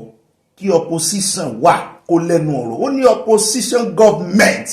ní pàtó tọ́mì ní sọ ó ní gbogbo ilé ó ní kò tiẹ̀ ní reason kankan kò nídìí kankan tó yẹ kán fi gbé pàtó tọ́mì lọ sí ilé ẹjọ́ kò nídìí kankan tó fi yẹ kí àjọ DSS gbé pàtó tọ́mì lọ ilé ẹjọ́ mu ní àkùkù fojú rẹ̀ hàn ó wà á sọ fún wa níta gbangba ó lóun ó sọ mo ní à ń bọ̀ ń bẹ̀ nínú àkójọpọ̀ ròyìn bá a bá kó ń bẹ̀ á dé ọ̀dọ̀ VDM níbi tá a ti gbọ́ ìròyìn kan tá a mú wá fún yín lánàá tán sọ wípé Ìyábọ̀ Òjó ló gbé VDM lọ EFCC nǹkankan kì í ṣe Ìyábọ̀ Òjó lọ́wọ́ ń bẹ̀ o ṣùgbọ́n Ìyábọ̀ Òjó òun àti Tonto Dike àti Sam Clef ẹjọ́ kan tán bá VDM fàǹgbà yẹn lórí ọ̀rọ̀ ti Mohbad ó ní wọ́n tún gbé VDM lọ ilé ẹjọ́ sí wọn tí ìparí ẹ̀ kò tí ì níyànjú o ṣùgbọ́n kò sí tó kan EFCC bẹ́ẹ̀ ìyẹn ni mo fẹ́ wá yanjú ń bẹ̀ lónìí ṣùgbọ́n n tó ara àwọn tí wọ́n fẹ̀sùn kan VDM lórí ọ̀rọ̀ EFCC tí EFCC sọ fún pé àwọn tó fẹ̀sùn kàn sẹ́mọ̀ kan agbọ́gà àwọn kan wá lánàá tó ní àwọn ò mọ̀ jẹ́ kó mọ ẹ̀sùn tí ó jẹ́ páwọn tó ààrẹ ènìyàn níwájú ilé ẹjọ́ wọ́n wá lárábìnrin kan ó fẹ̀sùn kàn wípé ó jí àìdíà òun mo níbo lòun náà fi àìdíà ìpamọ́ sí kì í ṣe inú ọpọlọ làìdíà wọn wà ní so nígbà kan tóun àti VDM pàdé ni àbí ẹni tó súnmọ́ VDM tó sọ àìdíà rẹ̀ fún mo ní ṣé arábìnrin yóò mọ̀ tún mọ àìdíà ni Ọlọ́run ní mọ̀mọ́ fún yàn láìdíà bí mo ṣe wà yìí àìmọye àìdíà tó ń lọ́nú ọpọlọ mi tí ó wọ́n lọ́nú ọpọlọ ti yín náà ó lè sọ̀tọ̀ọ̀tọ̀ díẹ̀ yàtọ̀ díẹ̀ lè wà níbẹ̀ ṣùgbọ́n àìdíà máa ń jà kiri nínú afẹ́fẹ́ láìdíà wa ẹni tí antenna ẹ̀ bá píìkì ẹ̀ bẹ́ẹ̀ bá wá píìkì ẹ̀ tí ò tún tètè mú lọ àwọn àìdíà kan wọ́n máa ń expire mọ́ èèyàn lọ́wọ́ kì í ṣe pé bóyá àìdíà yẹn gangan ni ó expire but ọlọ́run ó fẹ́ afẹ́fẹ́ rẹ̀ ó fẹ́ dọ́dọ̀ ẹlòmíì ẹ̀ ń bá yára lògùn gbé lọ́rọ̀ àìdíà kì í ṣe èèyàn kan ní máa ń receive ẹ̀ kì í ṣe èèyàn kan ìwọ tó receive àìdíà pé o fẹ́ máa lọ sí o fẹ́ máa lọ sí China o fẹ́ máa rè kẹ́rù fún ọmọ Nàìjíríà ṣé wọn nìkan ló kọ́kọ́ máa lọ China ni ó mọ iye ọmọ Ìgbò tó ní àìdíà yẹn lọ́tọ́ pé owó náà ń dúró de owó wípé tó bá wà lọ́wọ́ àwọn China làwọn fẹ́ lọ náà kàn ti máa kọ́ àwọn ebe èèyàn kan ló ṣe mú àìdíà gbogbo àwọn nǹkan tí wọ́n máa ń rà lórí ẹ̀rọ ayélujára bíi Temu nǹkan láti China ebe èèyàn kan ló mú àìdíà yẹn wá táwọn oníṣọ́ọ̀bù gbogbo ń tán tà lórí Temu wọ́n ní ṣọ́ọ̀bù kan wà l'Ábùjá ní ìsìn tán ti ń tà ebe èèyàn kan ló lá àìdíà kí èèyàn kan wá jáde kó ní àìdíà àwọn èmi náà sì ti ro àìdíà kan rí ó dáa mo ro àìdíà kan lọ́jọ́ kan nípa carnival nígbà tí mo rí àìdíà yẹn téèyàn kan sí mo wá ń wo pé ta ni mo sọ fún o tó lè sọ fún ẹ nítọ̀hún tó lè sọ fún Ọlọ́run ní òun lòun lá àìdíà àìmọye àìdíà táwọn èèyàn rí package ṣùgbọ́n àwọn kan máa ń jẹ́ àìdíà lóòótọ́ o tó dọ̀dọ̀ àwọn sọ àìdíà rẹ̀ fún pàápàá jùlọ àwọn orin àbí múvì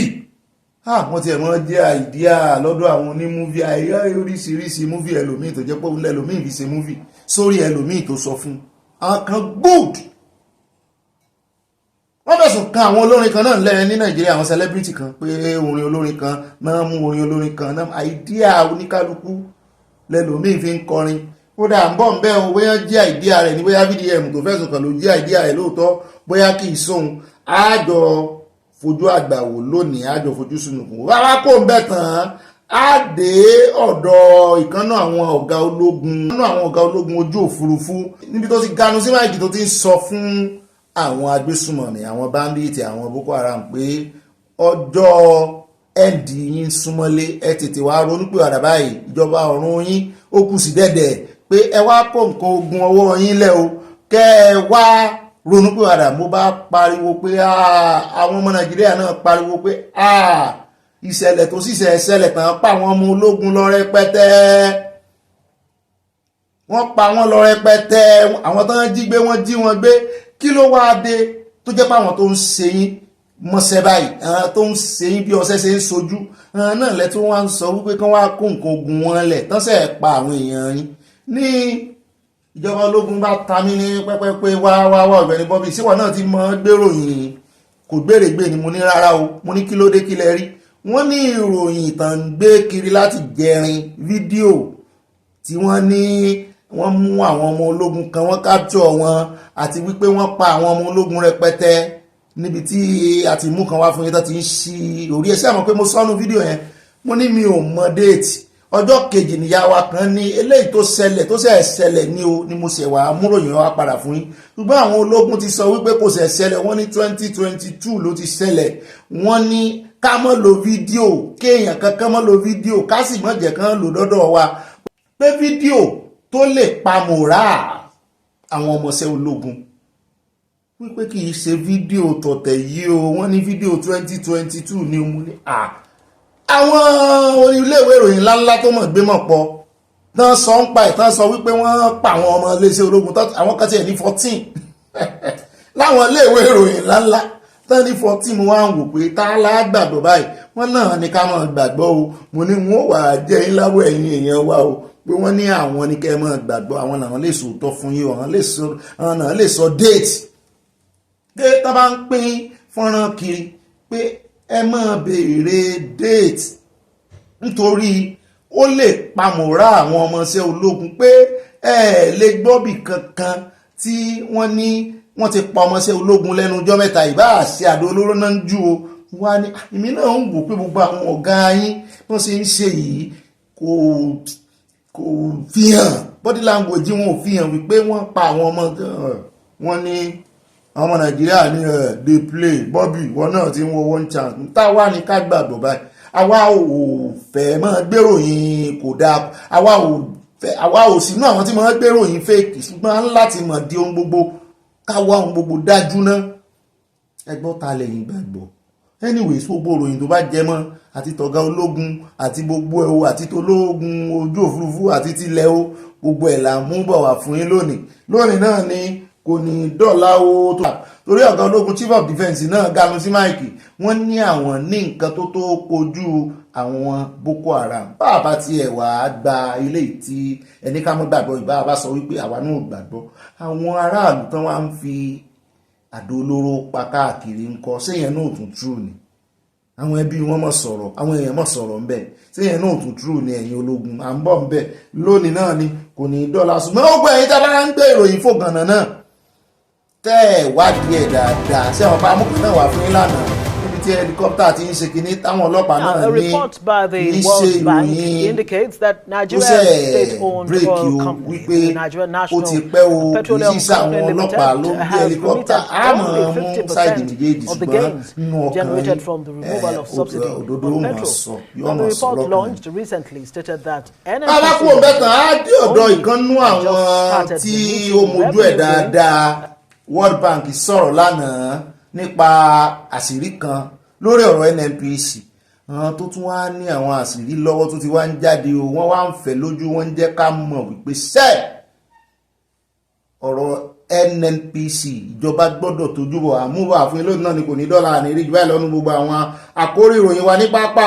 ibà ròyìn náà ní ibà gbọ́n rí bẹ́ẹ̀ bá ìrìnà ibi náà ní ibà sáwọlé ibà kanjú abẹ́ǹkò ibà sísọ lójú eégún ibà lọ tààràtààrà tọ́rọ̀ bá ti di ọ̀rọ̀ òtítọ́ àtòdodo sàn láàrin ajé nímú ní pẹ́kọ̀rọ̀ nímú ní pẹ́kọ̀rọ̀ ẹ tún lè pè mí ní ibà ọ̀pá parada àyà parada òdò ọ̀gá rẹ̀ parada òdò àyà èmi náà ní ibà ọ̀pá kọ́kọ́ àwọn òpin kẹjá wọnú abala tí ó mọ̀ kàn lọ kámọ́dé ìnà pẹ̀lú abala sanuwọlé ó yẹ ẹsẹ̀ tíìs ẹsẹ̀ mú sí ẹsẹ̀ pọ̀ ìpákà mo ti yà yín ẹ̀yọ́ ọ̀dà fún yọ́ yẹn kò ní yẹ ẹ̀lẹ́ ò bá yẹ báyẹ̀ mọ́ bá pín kókálé kókákọ́ ẹ̀ mọ́ bá kọ́ ìmọ̀ràn yín sábẹ́ comment section. ó dá alákọ̀ọ́kọ́ nù ìròyìn sárawọlé tó ní ẹjá sáré dé ọ̀dọ̀ ààrẹ Tinubu amúròyìn kan náà wà fún ìlànà fígọ̀ kan mẹ́ẹ̀ẹ́ mbẹ́ o 1,300 lálọ́ pé 130,000 la fẹ́ sọ 130,000 la fẹ́ sọ o tán sọ pé ààrẹ Tinubu ti buwọ́lù fún àwọn tán pè ní National Forest Guard wọ́n sì ní wọ́n gbọ́dọ̀ kó nǹkan ìjà fún wọn nítorí wípé wọ́n ní wọ́n gbọ́dọ̀ tírèènì wọn dáadáa láti kojú agbésùmọ̀mí kì í kàn ṣe wípé wọ́n fẹ́ kó wọn lọ sínú oko rìmọ́ pẹran rìmọ́ wẹ́ran kiri o wọ́n ní wọ́n gbọ́dọ̀ kojú agbésùmọ̀mí mo ló ti ẹ̀dá abẹ́ 130 náà ní kan rìkúrútù mo ní bí ọ̀kọ̀ọ̀kan ò réjìrìn ẹgbẹ̀rún rẹ̀ ó lọ́nà bẹ́ẹ̀ fi ṣe àbí ọ̀nà kan ò wọ́jà ló dífá fún ẹni tó lóyìnbó ó lè gba jẹ́bà wọlé ó lè gba kí lórúkọ bí ìlóyìn gbogbo ọ̀nà ló sáàgbà yàn mẹ́rin bá ti lo òyìnbó ó lè gba ọ̀nà èbúté mẹ́ta náà wọlé ó lè gba ọ̀nà yàbá ń bí wọlé kò síbi tó lè gbà tó bá ti gbé òyìnbó ó ló dífá wípé bẹ́ẹ̀ bá fáwọn ọmọ yín lẹ̀ pé kán wá ṣiṣẹ́ ológun á gbà wọ́n ṣiṣẹ́ forest guard 130,000 àwọn ológun gan sì ń fèsì Boko Haram wọn àti ìrìn àmú ẹgbẹ́ sọ́nà National Guard ẹ̀rọ forest guard jàre ẹjẹ́ àmọ́ retí nǹkan kò lè hàn lọ́wọ́ wọ́n lè ṣe bẹ́bẹ́ o wọ́n lè ṣe bẹ́bẹ́ wọ́n lè mọ tírénì wọ́n bá ṣe ń lo àwọn drone tí wọ́n gbé kíní kiri o tán mọ̀ wọnú oko inú ojú gidi wọ́n ní kò ní ìdíkẹ́ mọ́ ọlọ́pàá sí mọ́ kò ní ìdíkẹ́ mọ́ àwọn àmì mọ́ àwọn náà máa dojúkọ ẹgbẹ́ agbésùnmọ̀mí wọ́n sì ní tán máa tírénì wọn sí nìyẹn bóyá torí ẹ̀ ni bóyá wọ́n wà gbáyàn láti ìta láti orílẹ̀-èdè òkèèrè láti wá tírénì wọn ni a mọ̀ wò ó bóyá yẹn ó tiẹ̀ wá rinlẹ̀ dáadáa ẹjẹ́ àpò bẹ́ẹ̀ wo ààrẹ Tinubu náà la gbọ́ wípé wọ́n náà fìwé pé wọ́n o lọ síbò ní ẹ̀gbẹ́ wa ń bí Vatican City wọ́n ní ìjọba Vatican ló fìwé pé wọ́n wípé inauguration Pope gangan wọ́n làwọn fẹ́ kó wà bẹ́ẹ̀ kán mọ̀ ràn yẹn wà mọ́ ni ẹlòmíì lè ti mọ jẹ́ ọba yẹn pòun lòun ó lọ èmi ti rò pé sẹ́ẹ̀tì máa ní ó wà torí lọ́jọ́sí tí wọ́n yan Pope bọ̀dá apá náà rán wá àwọn ọmọ Nàìjíríà kan ti ẹ̀ ń sọ wípé ìnákúnà náà kò yẹ kán kó èèyàn tí wọ́n lẹ́yìn ebe èèyàn wà ń róòbù bíi tán lè ní kó lọ pàdé wọn ní Vatican mo ní ẹ fi wọ́n lẹ̀ jàre wọ́n sáà ní ààrẹ Tinubu náà wà níbi inauguration mo ní kò ní jáwọn nìkan ló máa wà ń bẹ̀ àìmọye àwọn olórí orílẹ̀-èdè tó pọ̀ rẹpẹtẹ ní wà bẹ́ẹ̀ já kó mẹ́jà dọ́dọ̀ ẹgbẹ́ kan tán láà ní ìdáhùn fún ìbéèrè àti ọ̀rọ̀ tí ìyàwó Jonathan Dame Jonathan tó sọ síwájú àǹtí Peshi olóyìnbó sọnù. Wọ́n ní ó sọ̀rọ̀ láìpẹ́ pé ọkọ òun ò ní gbégbá dìbò wípé Tinubu làwọn máa vóòtì fún, pé kí wá sàn nìkan, pé àwọn tó ń rọgbọn ọmọ Nàìjíríà pé fún second time pé kán rè vóòtì fún ààrẹ Tinubu nítorí pé Tinubu ń ṣe dáadáa. Mo ní àwọn tó wá láti High Commission UK náà sọ lánàá, àwọn èèyàn wọ́n ti já wọn yẹn wípé ẹ fẹ́ mú Nàìjíríà sọ̀wọ́ ẹ sì fẹ́ mú Nàìjíríà bí ẹrú. Lọ́rọ̀ kan wọ́n ń dá lóhùn, wọ́n ní kó sọ ẹnu rẹ̀ o, tó bá máa represent ara rẹ̀ kó fi àwọn ọmọ Nàìjíríà lẹ́ o. Ẹgbẹ́ wo ló wá ń sọ̀rọ̀ yìí gan? Wọ́n láwọn ní social reform group tí wọ́n ń pè ní Crusader. Wọ́n ní àwọn ò láìkí tí Dame Patient Jonathan wá sọ wípé àwọn rántí tẹ́nà ọkọ rẹ̀. Wọ́n sọ fọ́kọ rẹ̀, wọ́n ní òun àtọkọ rẹ̀ tó wọ́n jọ ṣe ìjọba ni gbígbé bá fà ìkara wọn àtẹ̀lé náà jọ ṣe o. Ó ti ń jọ bẹ́ẹ̀ ni pé àǹtí Dame gan-an ń sọ̀rọ̀ ojú ń gbà ní àwọn ìbò kóńgbà. Wọ́n ní your tenure ridiculed first lady's office. Wọ́n ní tenure wọn gẹ́gẹ́ bí first lady, wọ́n ló kan àbùkù, ó tàbùkù ọ́fíìsì first lady. Wọ́n ní kì í ṣe bó ṣe yẹ kí first lady ṣe máa sọ̀rọ̀ nù. Nigeria will decide in 2027 who to vote for. Wípé kí àǹtí Bẹ́sí kán mọ́ sọ ibi táwọn orin sí táwọn mọ̀nà kí kán fà wọ́n lẹ́wọ̀. Wọ́n ní Dame Patient Jonathan ni àwọn bá wí lórí kọ́mẹ́ǹtì tó sọ wípé presidential election 2027 wípé ọkọ̀ òun ò ní gbégbá ààbò ṣùgbọ́n káwọn ọmọ Nàìjíríà kan dìbò fáàrẹ Tinubu torí pé ó wà lára àwọn tí ó jẹ́ kí ọkọ̀ òun kó ṣe first term ẹ̀ láṣeyànjú. Mo ní abẹ́rẹ́ rí nǹkan. Lọ́rọ̀ kan wọ́n ti dá padà fáǹtì Bẹ́sí o, wọ́n ní kán gbẹ́nu wọn falágbàfọ̀ pé ọ̀rọ̀ òun ta. Ẹjá pò mẹ́rin já wá sáré délé ẹjọ́ kan lẹ́kọ̀ọ́ níbi tá a ti gbọ́ wọ́n ní wọ́n dá àwọn ọmọ orílẹ̀-èdè Thailand 10 lẹ́bi. Mo ní kí náà ṣe Nàìjíríà náà ti wá dẹ́sẹ̀. Wọ́n ní sélọ̀mọ̀ ni wọ́n. Mo ní sélọ̀ ni wọ́n ní bẹ́ẹ̀ ni. Wọ́n ní àwọn tí wọ́n wá síìpù ńláńlá ni wọ́n ní nọ́mbà wá sí Nàìjíríà 2019 kan níyẹn sí 2020 tí n bá ṣe mistake tí n bá gbé fúnra wọn. Wọ́n nígbà tí wọ́n máa ṣe check nínú vessel wọn, ẹ sì mọ̀ pé èmi náà ni mo ti ṣiṣẹ́ ní wọ́ọ̀fù rí, mo mọ bọ́ sí máa ń ṣe checks. Wọ́n máa torchlight burúkú tán máa ń tàn báyìí, ìsàlẹ̀ inú gbogbo kọ́nà náà máa ń lọ nínú vessel. Wọ́n ní wọ́n wá lọ káàkiri nínú owó ọjà tán láwọn gbé wá Nàìjíríà. Sáà kan náà gbé Thailand láì ráìsì tán máa kọ Thailand sí, wọ́n ní ara ọjà tán máa gbé wá nù náà bá oògùn olóró níbẹ̀. Oògùn olóró lẹ gbé wá, wọ́n ní rárá àwọn ò mọ̀ sí o. Wọ́n náà ti ń fa ẹjọ́ tipẹ́tipẹ́. Wọ́n sì sí ṣíìpù wọn sí Nàìjíríà láti gbà náà, ṣùgbọ́n báyìí wọ́n ti wá dé àwọn Nàìjíríà 9 náà wà ń bẹ̀ o. Wọ́n wá ní kán rè san owó ìtanràn. Mo ní sówó ìtanràn ló yẹ kán san ni. Mo lélẹ̀ yóò yé mi ẹ láyé mi o. Wọ́n bá mọ́mọ́ Nàìjíríà ní Thailand, wọ́n mọ̀ náà mọ́ pa wọ́n mọ̀ ní. Wọ́n ní Federal High Court in Lagos has convicted and sentenced the vessel na sentence kì í sàwọn tán mú gangan àti 10 sailors míì who are citizens of Thailand for the unlawful importation of sọ́ọ̀kì funfun, coke àti kéèrè náà gbé wá Nàìjíríà. Wọ́n ní the court gave them the option of fines. Bí tí mò ń lọ nù, wọ́n ní option ní owó ẹ̀yàn ọmọ Nàìjíríà. Àwọn èèyàn wá ní tó yẹ kán fún wọn ní option kan jẹ́ẹ̀lì wọn pé wọ́n máa ń pa àwọn tó bá gbé oògùn olóró ni pé ká ní wọ́n ti ṣe òfin pé kán máa pa wọn ni pé ó yẹ kán pa àwọn eléyìí náà ni. Ọmọ Thailand 10 bẹ́ẹ̀ náà ni ọmọ Nàìjíríà 9. Wọ́n wá ní ìṣẹ̀dá kan rè san fáìnì $4 million. ìkan $30,000 ìmí $50,000 ìmí àti $100,000 gẹ́gẹ́ bí restitution.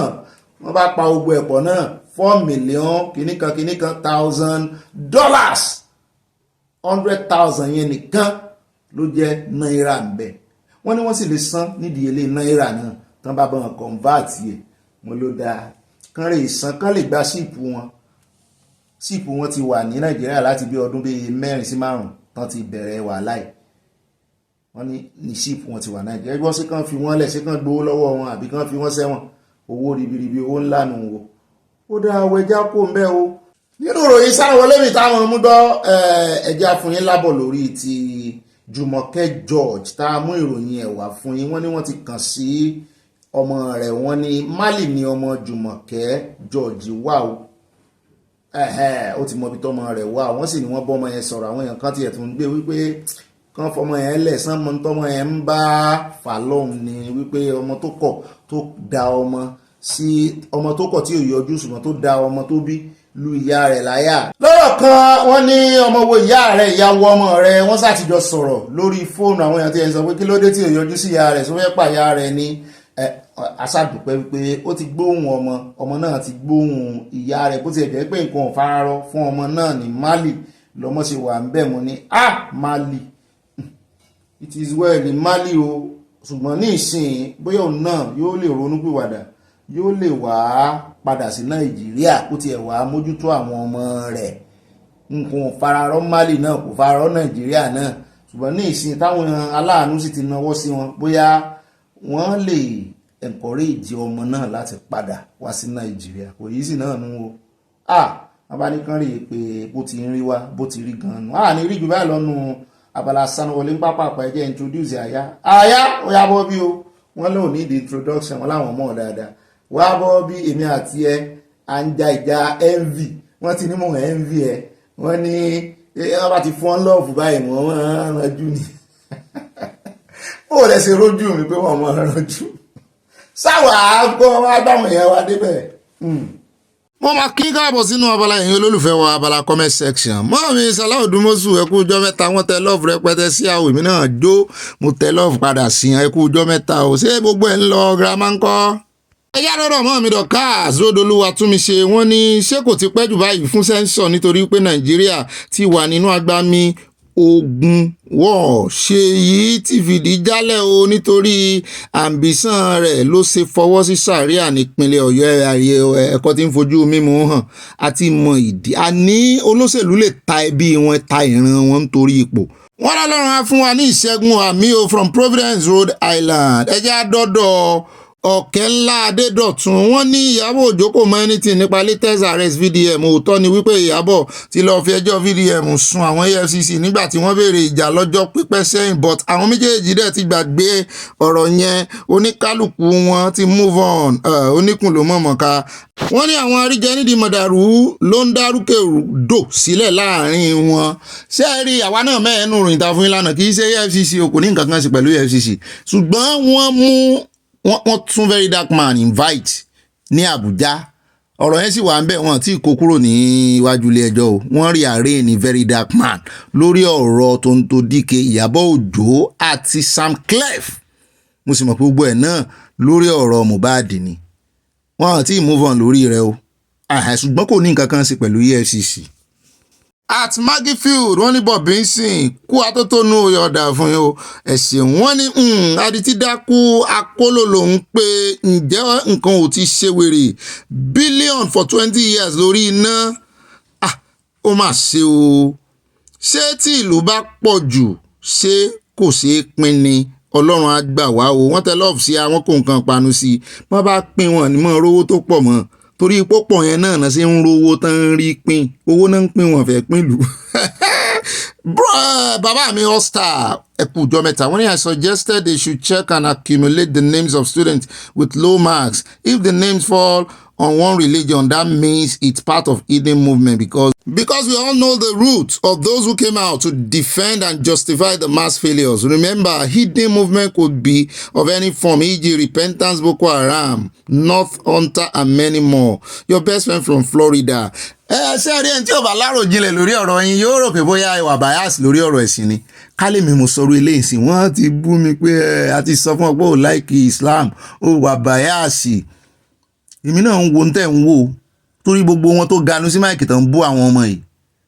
àwọn oníjàgídíjàgan ẹ mọ̀ jẹ́ àlò Islam oníjàgídíjàgan ni wọ́n. alẹ́ mi ń sọ pé ojú tó bá farabalẹ̀ dáadáa ló máa rí imú ní Nàìjíríà níbi tán ń bá ọ̀rọ̀ wọn gbàgbós wọn ní tán fẹ́ẹ́ fi ẹ̀sìn dálẹ̀. ẹjẹ́ àdọ́dọ̀ bá mi Martin Adébọ̀wálé wọ́n ní OB wọ́n ní àwa ni gen tó wà nínú ìgò tán mú last year Buhari 22 billion ní diaspora fi ránṣẹ́ sí Nàìjíríà náírà lẹ́sàn-án 4.2 billion tọdún ti 2024 4.2 billion ní CBN governor sọ dọ́là ni o dọ́là ẹ mọ iye tí ó jẹ ní náírà tó bá ṣe ń jẹ sí náírà ó ju 22 billion náírà lọ ṣùgbọ́n nǹkan kan ni wípé wọ́n ní ọ̀nà tó rọ̀ ọ̀nà iye nìkan náà kà wọ́n ka ọ̀nà gbayàwó mọ́ kì í ṣe ọ̀nà kan táwọn èèyàn ń gbà tí àwọn Western Union kankan yẹn ọ̀nà kójọ gbogbo eléyìí tí wọ́n fi tap nǹkan ránṣẹ́ sílé wọ́n ní wọ́n àti ìsọ̀yàn mọ iye àwọn èèyàn tó ń lo tap. Mo ti dọ́rọ̀ wọn mi ti napaka wọ́n ní on the brighter side I had a good laugh at the professor lecturing to an empty classroom abẹ́rẹ́. I have never seen that before. An investigation is also needed into the exam failure situation. Much love. Wọ́n tẹ lọ́wọ́ alárànbarà. Wọ́n bá ń tẹ̀ ẹ́. Wọ́n sì máa tẹ̀ sí mi. Wọ́n ní Bobby. Wọ́n dárúkọ mi sí. Mi mo ní identity mi ni. Lẹ́tà personal letter mi ni. Bẹ́ẹ̀ náà ni wọ́n bá ń kó rose flower mi lé. Olóòórùn dídùn. Wọ́n bá ń kó lé lórí. Èmi gan nífẹ̀ẹ́ yín tó pọ̀. Ọlọ́mọ. At bàbá mi Kẹ́hìndé Hùsẹ́ni Sálímà wọ́n ní kí wọ́n tètè wá àtúnṣe sí ọ̀rọ̀ Dangote ní gbogbo ilẹ̀ Yorùbá pátápátá o Dangote ń dá wàhálà púpọ̀ sílẹ̀ sí àwa ìran Yorùbá lọ́rùn ní gbogbo ilẹ̀ Yorùbá pátápátá wọ́n yàn fẹ́ ra gbogbo ilẹ̀ Yorùbá báyìí àmọ́ wò àbí abẹ́rẹ́ tán rè kó àwọn lébọ́rà wá láti Katsina wọ́n ní lébọ́rà ní á fún ga ibo là ń lọ báyìí kò sí lébọ́rà mọ́ ní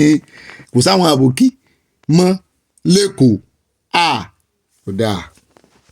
Ẹja wádọ́dọ̀ mọ́ mi àárín adé wọ́n ní ẹ̀lò Mr. Bobby mọ́ mi mò ń jẹ́ wọ́n ní those calling on their governor to contest the presidential election 2027 have forgotten the gangan incident where Fulani almost wiped out a whole village. Ẹ kú iṣẹ́ o wọ́n tẹ lọ́ọ̀fù sí a o. Mọ́ mi ọ̀rọ̀ òṣèlú mọ̀ ni orin yìn wọ́n mọ̀ yinra wọn ní ìsìn nítorí owó ẹ̀ ń bá ti kówó lẹ́jù ni. Ó yẹ ǹsọ lọ́dọ̀ mọ́ mi Grace Olùsòótọ́ wọ́n ní ta ló ń tan bọ̀bọ́ yìí náà bọ̀bọ́ wo ẹ̀wọ̀n gbọ́ wọ́n ní ta ló gún yẹn fún tó ní tọbẹ̀ òtòrò tí ò ṣòro wọ́n ní ta ní kó jókòó léṣò sójókòó sórí ìṣó ni Olúṣèyí náà pé Mákindé ni Olúṣèyí Mákindé wọ́n tàn ẹ́ ó dẹ̀ ń tan àbẹ́là mo kìlọ̀ fún ẹ nísìnyí wọ́n ní má sowó ló fo kì í ṣe ẹrù rẹ o má tẹrí sí nítorí orí rẹ máa pa ni oúnjẹ rẹ ni pé mọ́ mi wọ́n mọ̀ rí Mákindé délédélé. At Oli of Kent wọ́n ní the EFCC man is a pathetic onírọ́ and he doesn't even know how to parọ́ yẹn gangan at his age pé àgbàlagbà tí ò mọ̀rọ̀ pa very unbelievable and so disgraceful to the institution. Bẹ́ẹ̀ náà ni at Michael Junior wọ́n ní èmi ni tó ìyá Michael láti Surulere also known as Hallelujah ibà gbọ́n wà bí wọ́n mú un jẹyìn wọ́n níṣẹ́ rí ìdìbò tipátipá yẹn kò lè wọ́ọ̀kì ṣé dandan ni ní ìlú òyìnbó ẹ lè mọ̀ bóyá wọ́n dìbò wọ́n á tún máa bẹ̀yìn ni wípé kẹ́ wá dìbò kì í ṣe tipátipá ṣé gbogbo àwọn tó wà ní hospital ló máa dìbò tipátipá ẹ ti sì í. Àtbá mi Ọlá Adéwálé wọ́n ní 20 years níbo ni wọ́n ti ń ṣerú ẹ̀ 10 billion sínú àpò àwọn àgbà olè ló bá tán ọmọ Nàìjíríà one chance Pro Max lélẹ́yìí o multiple chance ní bá mi multiple chance náà wọ̀. Ìyá mi at Hope Alive with Evangelist Olúbùnmi wọ́n ní breathe àyágbóyìnbó tá àyà bá sóyìnbó bí olódò dẹ́ ṣe sọ breathe lọ́jọ́ sí let the poor breathe. Wọ́n ní say no to the Senate president has to tune his ears to which is louder nay or yes abẹ́ẹ̀rí. Mi Lara Olabode wọ́n ní JAMB board is riddled with grand theft and corruption and that is why it has not been scrapped. What is the point of repeating the exam every year? Wọ́n mọ̀ tí mọ́ tójú bọ̀ báyìí wọ́n máa yí ti ara wọn àṣẹ̀yìnwá àṣẹ̀yìnbọ̀. Àwọn èèyàn gan ló ti ń lọ́ọ̀rọ̀ ẹ̀sìn mọ́ báyìí torí gbogbo àwọn ẹlẹ́sìn oníjàgídíjàgan yẹn náà ń sọ̀rọ̀ tán bú àwọn ọmọ ọlọ́mọ kò wá jájú wọn lójú báyìí àwọn náà wrong at the end of the day. Ẹjá dọ́dọ̀ mọ́ mi Dorcas Kazeem wọ́n ní Bobby mọ́ mi mò ń jẹ́ yín ibà ìfẹsowápọ̀ mo dá lábàá lórí ìkànnì yìí ká wá nǹkan kan ṣe lápapọ̀ gẹ́gẹ́ bí ẹbí kan tí yóò jẹ́ àǹfààní fún orílẹ̀-èdè Yorùbá ní ilẹ̀ Yorùbá wọ́n tẹ love sí àwọn Yorùbá nation we move ire o kúdà ẹ̀yin náà sọ nǹkan kan ẹ bẹ̀rẹ̀ kí lẹ́yìn lérò kí lẹ lérò bẹ́ẹ̀ náà ni ẹja dọ́dọ̀ ọmọ mi àní mọ́túnṣadé ọ̀nànúgà mo láìkè orúkọ wọn náà Ọ̀gbẹ́ni Bobby ẹ̀ka àsán ẹ jọ̀wọ́ ẹ bá mi bí Nàìjíríà tó ní agbọ́dọ̀ dìbò by fire by force o ṣé ọmọ Nàìjíríà jẹ wọ́n lówó ni àbí kí ni pàtàkì ohun tí wọ́n fẹ́ fún ọmọ Nàìjíríà èmi ò mọ̀ dí o bóyá àwọn ìdìbò púpọ̀ nú ìdìbò tó kọjá gbọ́dọ̀ dìbò tipátì gbogbo ẹni tí ò bá ti dì í ẹ̀wọ̀n oṣù mẹ́fà yóò tún san 100,000 fine wọ́n ń tanra wọn ni. Àtolúkáyọ̀dé Hamzat bá mi ní apá bí òun wá oore kún oore ni nítorí ẹjọ́ Natasha tí ó ní ṣe bí nǹkan náà ni cow ṣe bí nǹkan náà ni tí kò bá yẹ pé ń wá ojú rere nǹkan kan náà ni wọ́n bá máa sọ àti Wike ó dáa bẹ́ẹ̀ náà ni ẹjẹ́ padà sọ́dọ̀ ọmọ mi ànímọ́túnṣàdé àwọn ní please help us ask Nigeria why we have to vote pẹ̀lú pa tìkúùkù. Mọ́mí Rosemary Fábùmúyì wọ́n ní Ọ̀gbẹ́ni Bobby orúkọ yín láti òní tún ní ibà kọ̀rẹ́ẹ̀tì tí ó ibà àtúnṣe lẹ́fẹ́ kọ ẹ kú iṣẹ́ ọpọlọ Yorùbá Nation going back àwọn tẹ́lọ̀ ọ̀sẹ̀ àwọn kò nǹkan panu sí i. Àtàkìyẹmí òní wọ́n ní ẹ̀ ló gbogbo ilé o Ọ̀gbẹ́ni Bobby ẹ kú iṣẹ́ ìlú o mo gbọ́ wípé ìjọba Ọ̀yọ́ state ti sọ wípé Aláàfin nìkan kọ́ ni yóò máa jẹ alága àwọn ọba ní Ọ̀yọ́ state èmi ò mọ̀ bóyá òótọ́ ni o ọba mẹ́ta ni yóò máa jẹ alága o ó dáa bẹ́ẹ̀ lójú tèmi kò ní í sákọmọ́ ire kápàdé láyọ̀ o from Kansas City USA ẹni ó wò rí kó jẹ́ olórí kìíní láàrin ara wọn. Àní Káwásá ti lómìnira mọ́mí Debbie Ajẹ́wọlé wọn ni precious Ọ̀gbẹ́ni Bobby mọ́mí ẹ precious sí mi Ọlọ́run ọba kò ní fi wá sílẹ̀ wá mi o people are so helpless in Nigeria they are all complaining on social media instead of bombarding gbogbo àwọn tí wọ́n dìbò fún wọn kan rí ìpéjọ lé wọn lórí why are these heartless and wild animals so cruel ọmọ ènìyàn kò jọ wọ́n lójú rárá o feeding their dogs pẹ̀lú ọmọ ènìyàn wow Ọlọ́run oyè mi náà lẹ́nu ẹjẹ́ àdọ́rọ̀ mọ́ mi ó bàlá with evangelist Olúbùnmi wọ́n ní kú iṣẹ́ ìbá àyá ìbá alálàyé wọ́n tẹ lọ́ọ̀fù sí a mo sọ nǹkan kan tán gbádùn nìyẹn yọ̀ọ̀dà fún ẹ ti gbádùn ọ̀rọ̀ mi. wọ́n mi Adésọlá Ọládèjì wọ́n ní Tinubu olórí kunkun pé Nàìjíríà ò lè ṣe nǹkan kan torí àwọn Fúlàní ní ń pàṣẹ fún ẹ ṣé Yorùbá ni yín bàbá Tinubu ọ̀rọ̀ yín ò yí ọmọ Nàìjíríà mọ́ o ẹ bẹ̀rù Ọlọ́run o. Bẹ́ẹ̀ náà ni ìyàwó Stella wọ́n ní Ọ̀gbẹ́ni Bobby ẹ sáà máa ń pa mí lẹ́rìn ní gbogbo ìgbà tí ẹ bá ti ṣe àpèjúwe Mímíkì Muyideen òótọ́ ni ọ̀rọ̀ náà nítorí ohun tí ó jọ ohun làfi ewé ohun yóò dáa fún ibẹ̀ sí bá ń fẹ̀mí gbé. mọ́mí abiyakí ṣe mọ́ ìmọ̀ mi dáadáa wọ́n ní Ọ̀gbẹ́ni Bobby ẹ kú ètò kódà àwàdà rẹ̀ á sì máa mú ènìyàn dárayá kódà ọ̀rọ̀ àwọn panipaniyan ní ìlú yẹn á sì máa mú ìbànújẹ́ ọkàn fún ènìyàn ẹ wò ó ti sú a o ọ̀rọ̀ wọn sú a pátápátá wọ́n sì bí ẹni pọ́n rẹ́dì. ẹjẹ́ àdọ́dọ̀ mọ́ mi unique baby girl wọ́n ní VDM ni wọ́n ń lé kiri Boko Haram àti àwọn olè olóṣèlú wà níbẹ̀ sí àwọn tó wà ní gọ́ọ̀mẹ̀ntì yìí ponú ni wọ́n pò ó àbọ̀n pọ̀dà tó báyìí ni they are so wọn ní tìjú olóòótọ́ ni wọ́n ń wá kiri kí the whole world is watching the banana republic called Nigeria. Igbó ọ̀gẹ̀dẹ̀ nu. ẹjẹ́ àdọ́dọ̀ mọ́ mi Ọlábọ̀dé Ọlájúwọ̀n wọ́n ní kí ló kan Ọlọ́run pẹ̀lú jambo Ọ̀gbẹ́ni Bobby àti síìkì àwọn náà síìkì kì í sáwà wọ́n ti síìkì pẹ̀lú ọ̀rọ̀ ẹ̀sìn nílùú Nàìjíríà professor ní Islamic knowledge wọ́n pòsì ẹjẹ́ àdọ́dọ̀ mọ́ mi Christiana Sheba mo mọ̀ pé wọ́n ní coin Sheba wọ́n ní Ọ̀gbẹ́ni Bobby ẹ kú iṣẹ́ ọmọ ìlú o ọba ganu sí ìròyìn ojoojúmọ́ Olúwa yóò máa bá yín ṣe àmì o Ọlọ́run yóò mú wa délẹ̀ òmìnira wa àdúrà náà ṣe fún wa Yorùbá Nation going back Mama Sheba from Minnesota USA ẹ̀yà àdọ́dọ̀ mọ́ mi Yẹmí Ìgè wọ́n bú sẹ́rìn kí ló ń pa yín lẹ́rìn ẹ̀jẹ̀ àgbọ̀ wọ́n ní èmi gan mọ̀ pé ẹ máa ń tijú púpọ̀ wọ́n tijú o bí wọ́n bu omi sí yín lẹ́nu ibẹ̀ lẹ́ẹ̀bà o kò ní í jó àbí mo ti tijú ni wọ́n ní ìkà làwọn ọ̀jẹ̀lú yín o wọn ò fẹ́ràn àwọn mẹ̀kúnnù tọ́lẹ̀ sọ o mọ́ mi mo ní sọlára mọ́ wọ́n ní ìbárin gẹ̀nìgẹ̀nì tí kò mí àti kò yù wọ́n ló wù Ṣèyí Mákindé ni kò wọ ẹlẹ́dà ẹ̀yin abiyamọ kò wọ ẹlẹ́dà rẹ̀ nǹkan tó gbèrò nìyẹn kó tó fọwọ́ sí sàríà lọ́yọ̀ state ọlọ́run ọba dáa fún gbogbo àwọn olóṣèlú ilẹ̀ yorùbá mi I love ìran mi yorùbá nation no going back wọ́n tẹ love sí a o bẹ́ẹ̀ náà ni ẹjẹ́ àdọ́dọ̀ bá mi orí ọ̀la wọ́n ní ibà èmi dá ọ̀gbẹ́ni Bobby mọ̀ tó ṣe ojú yẹn sìmẹ̀sìmẹ̀ ibo lẹ ti rójú mi lẹ́lẹ́gbẹ̀ẹ́ àti jowó aya bẹ́ẹ̀ ni mò ń jowó aya o I congratulate the Oliwo family more calendars to destroy in Jesus name amen orí ìsòríọlá from Dallas Texas nígbà tí mo kọ́kọ́ rí àdúrà yẹn more calendar to destroy wọn ni sáwọn alimanaki tá a máa ń lò láyé alimanaki la máa ń pè calendar ìtumọ̀ ẹ̀ náà ni wípé ọjọ́ àti ìgbà ni ó máa lọ ẹ̀mí wọn ò ní bá lọ láṣẹ ọlọ́run àti mọ́ mi náà àtàwa náà láṣẹ ọlọ́run wọn ní ibà sojú abẹ́ǹkọ́ ẹ bá mi sọ fún Mákindé wọ́n ní wọ́n fẹ́ gbá ní o kó má lọ tẹ́rí sí ẹ̀jẹ̀ ó tẹ́rí sí ebi igun tẹ́rí sí lọ́jọ́ sí igun pa lórí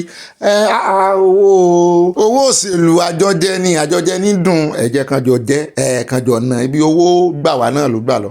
ẹjẹ́ àdọ́dọ̀ ọmọ mi Ọmọlára Johnson wọ́n tẹ love rẹpẹtẹ sí àwọn ní ibà Paul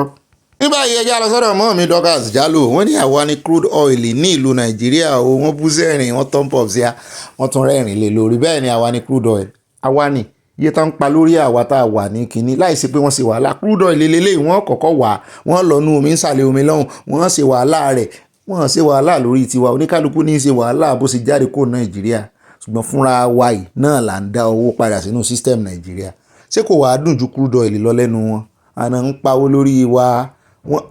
ọjà tán ṣe wàhálà sí tán ń gba owó orí ẹ̀ ni imagine kí gbogbo àwọn táwọn ní diaspora àti USA àti UK àti Canada àti ní gbogbo everywhere àti ní Ghana diaspora náà ni àti ní Libya kí gbogbo wa panupọ̀ kálá àṣemọ́ kálá tẹ́ńkọ̀bọ̀ jáde lọ́wọ́ wa sí Nàìjíríà mọ́ ká mọ́ ẹ̀pù system yẹn mọ́ Nàìjíríà ò dẹnu kọlẹ̀ kò ní pẹ́ rárá fúnra wọn náà wọ́n pín kíákíá kò ní ìdí wàhálà kò ní ìdí protest kò ní ìdí pé sita tó táwọn Ìgbò ń ṣe kò ní ìdí rally ìyún lásán ti tó ó ju rally lọ ó kàn dàbí kí gbogbo àwọn èèyàn ní Nàìjíríà yàtọ̀ sáwọn Fúlàní kàn pinnu pé àwọn ò jẹ màálù mọ́ ẹ rí láàrin ọ̀sẹ̀ kan Fúlàní wọ́n mọ̀ ṣubú dànù ni ẹjá lọ́dọ̀ bá mi Abe Ayélọ́jà wọ́n ní low Obi you make me laugh back in the days Governor Adeleke maybe a dancing champion in school light and dancing competition it's built in the build look at Funsho Adeolu and Fathia Balogun when they dance na habit that can be forgotten easily Ayenimat from Bimo Baltimore yóò dá fún Fúnṣọ́ Adéolú àjọlọsọọsì kan náà Nàìjíríà ń gbà náà ni ijó Fúnṣọ́ Adéolú yàtọ̀ sí ijó ẹ wọ́n fi wé ti bọ̀dá Adélékè o Fúnṣọ́ ìjó bí obìnrin o ẹ jẹ́ àdọ́dọ̀ bá mi Olúfẹ́mi 5 lines lákàmbẹ́ wọ́n ní Ọ̀gbẹ́ni Bobby Musa máa ń gbáládùn news yín lónìí rẹpẹtẹ iná tó ń kọrin nínú hospital yẹn jẹ́ àjèjì sí wa o báwo ló ṣe dùn gbọ́ létí kò yé wa o bí iná ṣe sọ lọ hospital èmi náà wò títí o n ò ríro àwọn panápaná gan kò jáfara wọ́n kàn represent wọ́n kàn wá ni wọ́n lè mọ́ gbòmí wá báwọn wọ́n náà jáfáfá rárá o àánú ṣe mí fún àwọn aláìsàn tó bá wà nínú wọ́ọ̀dù yìí o. Mọ́ọ̀mí Hope Alive with Evangelist Olúbùnmi wọ́n ní ó túmọ̀ sí wípé kí Nàìjíríà gbàgbé nípa electricity kò sí wàhálà Olúwa ṣe fún oòrùn àbí Ọlọ́run ló sóòrùn wọn lè dáwọ́ oòrùn dúró sólà ní ọ̀nà àbáyọ abẹ́ẹ̀rì káláwọn olórí Nàìjíríà ló wà nídìí òjò àtòòrùn ni nǹkan ò bá ṣẹlẹ̀ Nàìjíríà o ẹjẹ́ àdọ́dọ̀ mọ́ mi sáré ìdúrónkẹ́ at olórísàdé lótọ̀ wọ́n ní Sir Bobby Babaganu sí ìròyìn ayọ̀ òun jẹ́ ìmọ̀ mi o ẹ kú iṣẹ́ takuntakun àwọn bìrìtì kò ń gbé àwọn ọmọ Nàìjíríà mọ́ra kí wọ́n má bàa lè kúrò lábẹ́ wọn ṣùgbọ́n àwa Yorùbá ti lọ mọ́tò tó ti lọ náà ń juwọ́ sí Yorùbá nation no going back àyà kú ìgbáradì fún rally tí ń bọ̀ lọ́nà ire wọ́n tẹ lọ́ọ̀fù sí àwọn kọ̀ọ̀kan panu sí sẹ́ẹ̀rẹ́ mi ti ẹ̀ ń wò wípé n tó mú UK wọ́n sáré wá tán wá yin Tinubu èmi rò wípé nígbà tán ti rí tí Nàìjíríà náà ti ń yọ̀dì síta tán ti gba Russia lọ ẹ̀rù ń bà wọ́n àti dọ́dọ̀ bá mi ò Vikayo Victor wọ́n ní good job Ogbeni Bobby Adelabo wants a way to get money for 2027 election. The government knows way out but they wouldn't do it. wọ́n tẹ love sí a wọ́n kò kàn panu sáàrin ẹ̀. At MC Power, when I was watching one video when one of Fulani said they are going to Dangote to work, the government needs to investigate Dangote to know why he is bringing Fulanis with their arms to our land. Mọ́mí Mary Odùníyì wọ́n ní mo kí yín Ọ̀gbẹ́ni Bobby tèmi nìkan àti àyà ọmọ mi Odùníyì mo kí yín o wọ́n ní ẹ kú ètò ẹ kú ọjọ́ mẹ́ta Yorùbá nation no going back aṣojú ẹ̀mí gbogbo wa láṣẹ Èdùmàrè àmì o wọ́n tẹ lọ́ọ̀bù sí a wọ́n kó nǹkan panulé. Mọ́mí Josephine Aláwìyé wọ́n ní Ọ̀gbẹ́ni Bobby orí yín kò ní gbàbọ̀dì àmì o wọ́n ní ààbò ẹlẹ́dàá yóò máa sin bòyín àti àyà mi gbogbo òṣèlú àṣebí ìdájọ́ Ọlọ́run ti dájú kíákíá wa lábòsí ọ̀dájú ni wọ́n Yorùbá nation pẹ̀lú ìfọwọ́sowọ́pọ̀ àlàáfíà from London wọ́n tẹ love sí àwọn kọ̀ọ̀kan pàánù sí wọ́n bú sẹ́rìn ayọ̀. Mọ́mí Fọláṣadé Olúbùnmi wọ́n ní ó di ìgbà tí wọ́n bá fi òfin sílẹ̀ láti máa pa àwọn bandit lẹ́sẹ̀kẹsẹ̀ tí ọwọ́ bá ti tẹ̀ wọ́n bí ọlọ́pàá ṣe ń kó wọn ni àwọn bàbá àṣàlẹ̀ ń gbà wọ́n sílẹ̀. Yorùbá nation now. Àbẹ́ẹ̀rí ń tọ́ga ológun gan sọ nú ìròyìn lónìí ni tó sọ wípé kán tètè wá kó nǹkan ogun wọn lẹ̀kan wá sọ̀rẹ̀ǹdà mo wò báyìí mo ní nǹkan yẹn. ẹ jẹ́ àdọ́rọ̀ mọ́ mi Victoria Bàdéjọ wọ́n ní ibà gbé wa débẹ̀ kó àsìkò yìí o Sanwó-Olú ń tanra rẹ̀ ní o òfin kí wọ́n máa sanwó ilé lóṣooṣù kò lè múlẹ̀ lẹ́kọ̀ọ́ inú mi dùn bí Dangote ṣe wá Saudi láti pàdé Trump Yorùbá nation no going back kí Ọlọ́run wà pẹ̀lú gbogbo wa o wọ́n tẹ lọ́ọ̀fù sí a o wọ́n gbàdúrà sí láàrin. Mọ́mí Esther Tosanya wọ́n ní this man that's talking about VDM his own is going back to catch him. This is not a country that you cannot speak when they are doing mistake. I believe that when you make mistakes and you get someone to correct you, this is very important. Abẹ́ẹ̀rí n táwa ń ṣe lórí ìkànnì rèé a bá ti ṣe mistake wọn correct wá sí fààyè ẹ̀lẹ́ àyè correction wẹ̀yìn o lè ṣe exam kò mọ́ nìkan kọ́mọ́ correct yẹ bó náà ṣe exam tí ò ní máàkì pépà ẹ̀ bọ́rọ̀ orílẹ̀-èdè ṣe rí nu. Mọ́mí Stella Òdèlé wọ́n ní Ọ̀gbẹ́ni Bobby ìbànújẹ́ gbà lélẹ́ yìí o wọ́n fi ajá jẹ ọmọ ìkókó ìbejì méjì ó dá Olúwa tó ní ilé ayé wọ́n ti gbọ́ ká máa wòran Yorùbá nation la fẹ́ wọ́n tẹ lọ́ọ̀fù sí ọ. Mọ́mí Mosúnmọ́lá Olúwo tèmi nìkan wọ́n ní Ọ̀gbẹ́ni Bobby tèmi nìkan àánú abiyamọ ṣe mí kí obìnrin bímọ pẹ̀lú gbogbo ìrora kí wọ́n sì kó wọn fún ajá jẹ iṣẹ́ wo gan ni àwọn olóṣèlú yìí ń ṣe ẹ̀jẹ̀ ọmọ tuntun yẹn máa ké fún ẹ̀san lórí àwọn olóṣèlú yìí o àmì o wọ́n tẹ lọ́ọ̀fù sí àwọn kọ̀ọ̀kan pàánù sí ẹ bá ń kí dádì o happy birthday lẹ́ẹ̀kan sí i kéèkì wa ń retí rẹ̀. ẹ jẹ́ àdọ́dọ̀ mọ̀mọ́ Abọ́láńlé Adéníkẹ́ wọ́n ní Ọ̀gbẹ́ni Bobby ṣé ẹ̀yin rò pé ìjọba máa sọ òtítọ́ nípa ọ̀rọ̀ ti ìrẹsì yẹn ni àti custom àtọlọ́pàá àti ìjọba kí wọ́n tó lè sọ òtítọ́ ìròyìn nǹkan á ti bàjẹ́ jìnnà Ọlọ́run gbà wá o àmì o káwọn èèyàn náà kàn máa sọ ráìsì jẹ́ bóyá kàn panudé kúrò lára ráìsì báyìí. ẹ jẹ́ àdọ́dọ̀ Mọ́mí Stella Òdèlé wọ́n ní Ọ̀gbẹ́ni Bobby Yorùbá ní èdè tí à ń sọ nítorí náà Yorùbá ní gbogbo wa torí agbó ara wa yé but Oòduà ló bí gbogbo Yorùbá. ẹ jẹ́ àdọ́dọ̀ mọ̀mọ́ wa Adéṣọlá Olútóyìn Sunday wọ́n ní Mrs Ṣọlárìn láti UK ẹ kú iṣẹ́ takuntakun tẹ́ ń ṣe mọ́ mi àjọ ń ṣe ni wọ́n á kí Ọ̀gbẹ́ni Bobby àti àyà Odùduwà nation no going back wọ́n tẹ love sí a wọ́n kó nǹkan panu sí àníkásá ti kú ònú àhámọ́ Odùduwà o Yorùbá ọ̀ká ti kó nù àhámọ́. At Tony Network wọ́n ní ìbáganu say the question I wanted to ask is what is the function of NIN? What I suggested is to make it compulsory for everyone to get NIN and NPC should demand for NIN before counting. Yóò dáa fún yín ara ń tà ń sọ ìgbésẹ̀ náà nù tán bá wá lo àwọn tó ti wà ńlẹ̀ láti fi ètò kànìyàn sí ojúṣe ajẹ́pọ̀n náà wọ́n fẹ́ mọ̀ọ́mọ̀ jalè ṣe mọ̀gòmọ̀gó. Mọ́mí Mosúnmọ́lá Olúwo tèmi nìkan wọ́n ní Ọ̀gbẹ́ni Bobby tèmi nìkan ẹ ṣé tí ẹ bá mi kí ọkọ mi fún ọjọ́ ìbí wọn ẹ̀yin náà máa dàgbẹ́ ju 80 years lọ àmì o Jésù kò sí ọjọ́ tí àṣírí NNPC bò Nàìjíríà ló máa ń ṣe abracadabra fún àwọn ọmọ orílẹ̀-èdè wọn mo nífẹ̀ẹ́ Bobby mi o Bobby yín náà nífẹ̀ẹ́ yín mọ́ mi Ọlọ́run ọba mọ̀ ẹ sọ fún dádì ẹ ní mo nífẹ̀ẹ́ yín yóò dáa fún wọ́n tẹ lọ́ọ̀fù sí mi bẹ́ẹ̀ náà ni wọ́n kó nǹkan panu lé. ó dáa káàbọ̀ padà ó sáàyà ṣe yín dáadáa ẹgbẹ́ mo tún mọ n ò sátúnranjú máa yá báyìí. ẹ jókòó déédéé ẹ jókòó dáadáa ọ̀tọ̀ntọ́lù àyà ọ̀tọ̀ lọ́dọ̀ yín ààyè mi ọ̀tọ̀ lọ́dọ̀ yín mo mọ̀ pé inú ọkàn yín lè fi mí sí. ó dá o ẹ sáwà nǹkan panu ká ẹ mọ́ fi sọ̀rọ̀ àjíjà kí wọ́n mọ́ gbé níbẹ̀ nù àkójọpọ̀ ròyìn ibi tá à ń lọ náà la dé kẹ́ ẹ bá wa pín o ẹ jọ̀ọ́ ẹ mọ̀ tẹ love ẹ mọ̀ tẹ like yẹn gangan ní kẹ́ ẹ mọ̀ tẹ ìfẹ́ mọ̀ rọwọ́ yín lórí like ìmọ̀ràn yín náà sí kókó ẹ mọ̀ jẹ́ ojú 5 lines lọ. ó dá o wá nǹkan tẹ́ mọ̀ fi sọ̀rọ̀ àjíjà kí wọ́n mọ̀ gbé níbẹ̀ sẹ́ẹ̀ ti jókòó dáadáa àkọ́kọ́ ń bẹ̀ ẹja Adébàdàn lọ́yọ̀ọ́ ìjà supremacy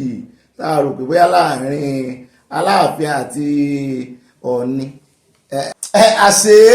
ilé láti kẹsàn-án ròde o ẹjẹ́ àdébẹ̀ àṣẹ ilé láti kẹsàn-án ròde o wọ́n ní ilé ìgbìmọ̀ asòfin ìpínlẹ̀ Ọ̀yọ́ ti bẹ̀rẹ̀ ìgbésẹ̀ láti mú àtúnṣe bá òfin ìgbìmọ̀ lọ́balọ́ba àti ìjòyè ní ìpínlẹ̀ Ọ̀yọ́ o ẹ mọ́ gbàgbé wípé ọ̀tọ̀ ní ìpínlẹ̀ Ọ̀yọ́ ọ̀tọ̀ ní Ọ̀yọ́ gangan èmi ò sọ pọ̀ yọ ayọ̀ ọmọ ọlẹ́ ò torí èmi ò mọ ibi tẹ́ ẹ ti gbọ́yàn lẹ́nu mi ní ìsinyìí òun ò sọ bẹ́ẹ̀ o ẹ ń bá gbà kan yọ ńlẹ̀ náà yọ ọ́lẹ̀. wọ́n ní ìjíròrò ilé asòfin lórí èyí wáyé ní ọjọ́ 15 oṣù karùn-ún ọdún 2025 nílé ìgbìmọ̀ asòfin nípínlẹ̀ Ọ̀yọ́ o ṣáájú nínú ìwé òfin lọ́balọ́ba ti ọdún 2000 Aláàfin ni olórí ìgbìmọ̀ lọ́balọ́ba nípínlẹ̀ Ọ̀yọ́ pẹ̀lú àṣẹ láti ọwọ́ ìjọba láti darí ìpàdé àti àwọn nǹkan míì. ṣùgbọ́n lásìkò ìṣèjọba gómìnà Adébáyọ̀ Àlàó Àkàlà ó tẹ̀ ìjọba náà ti dolóògbé wọ́n ní àtúnṣe bá òfin náà lọ́dún 2011 tí wọ́n sì yí òfin ọ̀hún padà sí pé kí àwọn ọba máa pín ipò alága jẹ kán mọ́ rotéètì ẹ̀. wọ́n ní ipò náà wà láàrin àwọn mẹ́ta kì í kàn ṣe gbogbo ọba wọ́n ní láàrin Aláàfin of Ọ̀yọ́ Olúbàdàn tilẹ̀ Ìbàdàn àti Ṣọ̀ún of Ògbómọ̀ṣọ́ mo ní kò yẹ kán tún mọ́ bára wọn dù nígbà tán ti jìjà dúdú kán tó jọba àbẹ́ẹ̀ mọ iye dúdú tán dù ni kó tó já mọ́ wọn lọ́wọ́ pàwọn náà jọba so ẹ̀kan tún jọba tán kan tó wá wọn dù alága. ṣe rí àwa èèyàn nǹkan ìtẹ́wa lọ́rùn Ọlọ́run àìfẹ́ a máa ń fẹ́ bọ́ sí ìpele kan from ìpele kan sí ìpele kan from ìpele kan àṣà lè dọ́lọ́hùn ẹ mọ bó ṣe mọ bára wọn fà lọ́wọ́ ìjọba àbẹ́ ẹ gbogbo alásáàrí ti Aláàfin Ọ̀yọ́ náà kan gbìmọ̀ tán ní kinní kan àti ẹ̀gbọ́n àti ìkòfánlẹ̀ ifá mi tún ti ń ṣe tí ẹ̀ tún wá débẹ̀ ń tọ́kọ́ lóhùn tó fẹ́ lọ ọmọ jìjà pé òun ni olórí ọba òun ni kinní kan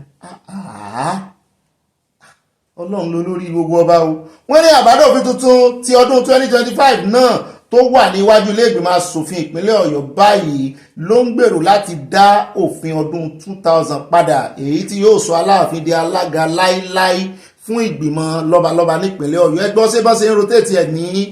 Ọ̀ṣun náà nù lórí mo mọ̀ pé Ọ̀ọ̀ni ni olórí gbogbo ọba lọ́ṣun èmi ò bá ń jèjà supremacy nísìnyí ohun tí mo mọ̀ mo ń sọ ṣùgbọ́n sọ́wọ́n rotéètì ẹ̀ náà lọ́ṣun nítorí ọba ńláńlá ọba first class pọ̀ lọ́ṣun o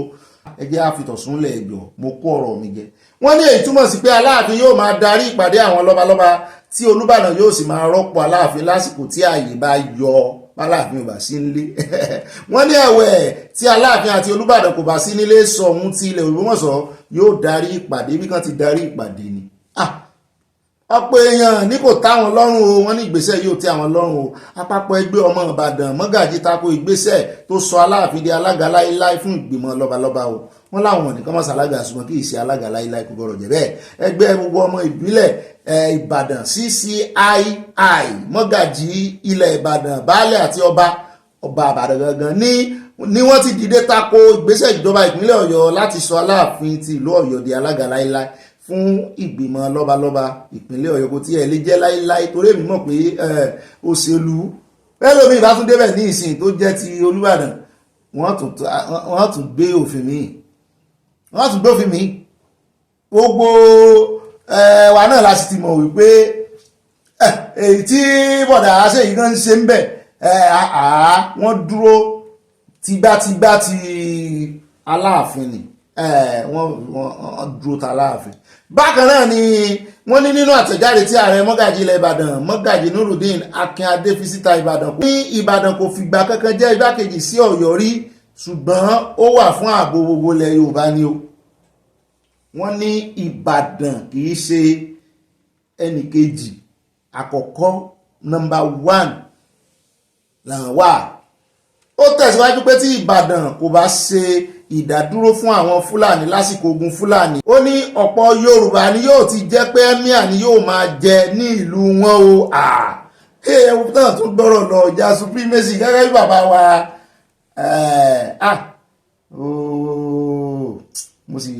ó sì sàpá lórí sá bàbá wa tí wọ́n pàkíyèsí wa gangan sí lórí ọ̀rọ̀ Odùduwà àti Yorùbá nation Odùduwà nation Yorùbá nation gbogbo nǹkan sọ̀rọ̀ wọn ni ó dáa kan yanjú ọ̀rọ̀ ìbáyìí kó tó di pé àgbà òmìnira Yorùbá nation mo ní ó dáa ṣé kò tún ní dá ìjà alẹ́ gidi òun náà lẹ́tún gbọ́ tí mọ́gàjì ń sọ yìí pé tí ìbá ṣe ọpẹ́lọpẹ́ Ìbàdàn mo pọ̀ yọ̀nà ní ó gba Yorùbá lẹ̀ ìròyìn tó ní àbòsí díẹ̀díẹ̀ wà ń bẹ. olóyè Ọbáfẹ́mi Awólọ́wọ̀ kò lè di olórí ìjọba ìwọ̀ oòrùn Nàìjíríà tí kì í bá ṣe ti àwọn ọmọ Ìbàdàn tó fọwọ́sowọ́pọ̀ pẹ̀lú ẹgbẹ́ òṣèlú Action Group AG láti kojú NCNC. kí ló dé tí bàbá ń pàtàn báyìí lórí ọ̀rọ̀ pé wọ́n ṣe ṣe àmàánú gbogbo àwọn lọ́balọ́ba náà. ṣé gbogbo tẹ́ wá ń sọ ẹ̀ sáwọn Ọ̀yọ́ ò gbèsè Awólọ́wọ̀ lẹ́yìn ni wọ́n sọ bẹ́ẹ̀ òṣùpọ̀n tó mú wọn pa owó tán yìí. Ìbàdàn ti ń gba ilẹ̀ Yorùbá sílẹ̀ fún ọjọ́ pípẹ́ ṣé Ọ̀yọ́ ò gbalẹ̀ Yorùbá lẹ̀ ni gbogbo náà la mọ ọbẹ̀já bá sọ lódò àmọ́ iye tó lè jẹ́ ọ̀rọ̀ tẹ́ ń pe àkíyèsí wá sí ó lápò ó lábò. wọ́n ní kò síbẹ̀ kankan tí a jẹ́ ipò kejì sí Ọ̀yọ́ tàbí ìlú kankan nílẹ̀ Yorùbá kódà Ìbàdàn ló yẹ kó jẹ́ alága láíláí fún ìgbìmọ̀ lọ́balọ́ba. wọ́n ní nítorí a kò sọ̀rọ̀ kò túmọ̀ pé àwọn ya òpònú rárá o. gómìnà nígbà kan rí Christopher Akálà ló buwọ́lu kí ipò alága lọ́balọ́ba jẹ́ pínpín lásìkò ìṣèjọba rẹ̀ wọ́n sì ní wọ́n fi Ìbàdàn ṣe igbákejì wọ́n náà ń pín ní kìíní bá ṣe lọ́dún yìí kìíní yóò ṣe lọ́dún tí ń bọ̀ wọ́n náà ń pín ní kó má bàa dájà alẹ́ mo rò pé ọgbọ́n náà ni olóògbé Akálà lò wọ́n fi ya ń rotéètì ẹ̀ láàrin wọn ya wọ́n pín lọ torí ta ní kó mọ̀ dá wàhálà alẹ́ ẹ wo bí tí èéfín mi tún ti lọ rúwá o ìjà supremacy náà tún lélẹ̀ ìgbà ẹjá kó mẹ́jà rí kó mọ́jọ táìmù ẹjá dọ́dọ̀ ìyá yìí lára àwọn ọmọ tó ṣe jáàmbù tó fìdí tán ló fìdí rẹmi láìmọ̀ pé mistake jáàmbù ni ẹ gbọ́ kí ló yẹ kí ìyá ìsìn fún jáàmbù pẹ̀lú ọmọ rẹ̀ tó rí ìpara rẹ̀ ó ní ọmọ mi gba máàkì ńlá lọ́dún tó kọjá nínú ìdánwò jáàmbù ní ọdún yìí tó tún ṣe wọ́n fún ní máàkì 146 ó wà lára àwọn tán fìdí rẹmi ó ní ìbànújẹ́ ọkàn ló fà á tó fi gba ẹ̀mí ara rẹ̀. èyí ni ọ̀rọ̀ Ọ̀pẹ́sùsì Olúwafẹ́mi tó jẹ́ bàbá ọmọdébìnrin tó gba ẹ̀mí ara rẹ̀ lẹ́yìn tó wo èsì ìdánwò jáàmbù. Faith Ọ̀pẹ́sùsì tó jẹ́ ẹni ọdún 19 ní ti rò pé ìyá rẹ̀ ló sọ̀rọ̀ àti bàbá rẹ̀ ló ní èròǹgbà láti lọ ka ìmọ̀ nípa microbiology ní fásitì ṣùgbọ́n àwọn èròǹgbà yìí ni kò lè wá sí ìmúṣẹ mọ́ lẹ́yìn ìgbésẹ̀ tó gbé nígbà tí ó wo èsì ìdánwò jáàmbù ó ti ń ṣe microbiology lọ in 6 feet. olóògbé yìí jẹ́ ọ̀kan nínú ọ̀pọ̀ ọ̀dọ́ tó kópa nínú ìdánwò jáàmbù ti ọdún 2025 jáàmbù sì ti jáde síta wípé òtítọ́ ni pé àwọn ṣe ọ̀pọ̀ àṣìṣe nípa èsì ìdánwò náà èyí tó fà á tí ọ̀pọ̀ akẹ́kọ̀ọ́ ṣe fìdí rẹmi rẹ̀ wọ́n ti máa wá orúkọ gẹ̀ẹ́yẹn báyìí wọ́n lè ní kò sí inú àwọn táwọn ṣàṣìṣe lé lórí láti yọra wọn lẹ̀ wọ́n lè ní kò sí ń bẹ̀ pé ó fèèlì ń tiẹ̀ ni torí wọn ní fẹ́ kán fẹ̀sùn kan àwọn pé látàrí àṣìṣe tán sí lọ́mọ ìṣekú. Ọpẹ́sùsì bàbá olóògbé ó bá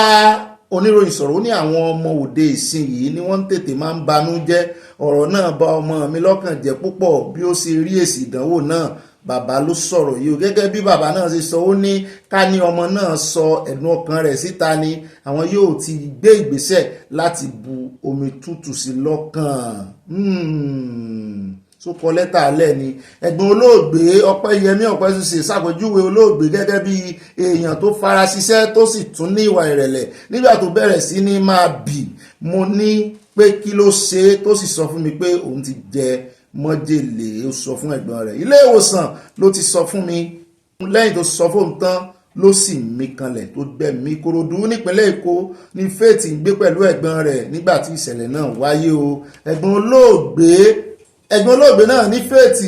rí ilé ẹ̀kọ́ wọ̀ lọ́dún tó kọjá ṣùgbọ́n nítorí wípé ilé ẹ̀kọ́ náà jìnnà ni kò ṣe lọ mọ́. Ó pàṣẹ lọ́dún tó kọjá ó ti wọlé ẹ̀kọ́ ṣùgbọ́n torí kó jìnnà ni ò ṣe lọ mọ́. Ẹgbẹ́ afa kò ìsọ fún àwọn ọmọ wa yìí o, ẹ máa bá àwọn òbí yín sọ̀rọ̀ o, ẹ má máa gbé nǹkan sáyà jù o. Ìkan ló ké wá ní ìkan bíi 2 weeks ago tó mí lérò sójú ẹ̀ báyìí tá a ní kọ́mọ ìmọ̀para rẹ̀ yá wa. Hope Alive with Evangelist Olúmi ti ẹ̀ ń sọ fún wa wípé ẹ jẹ́ kán mójútó ọmọ yìí o, ẹ ń bá mọ̀ ya rẹ̀.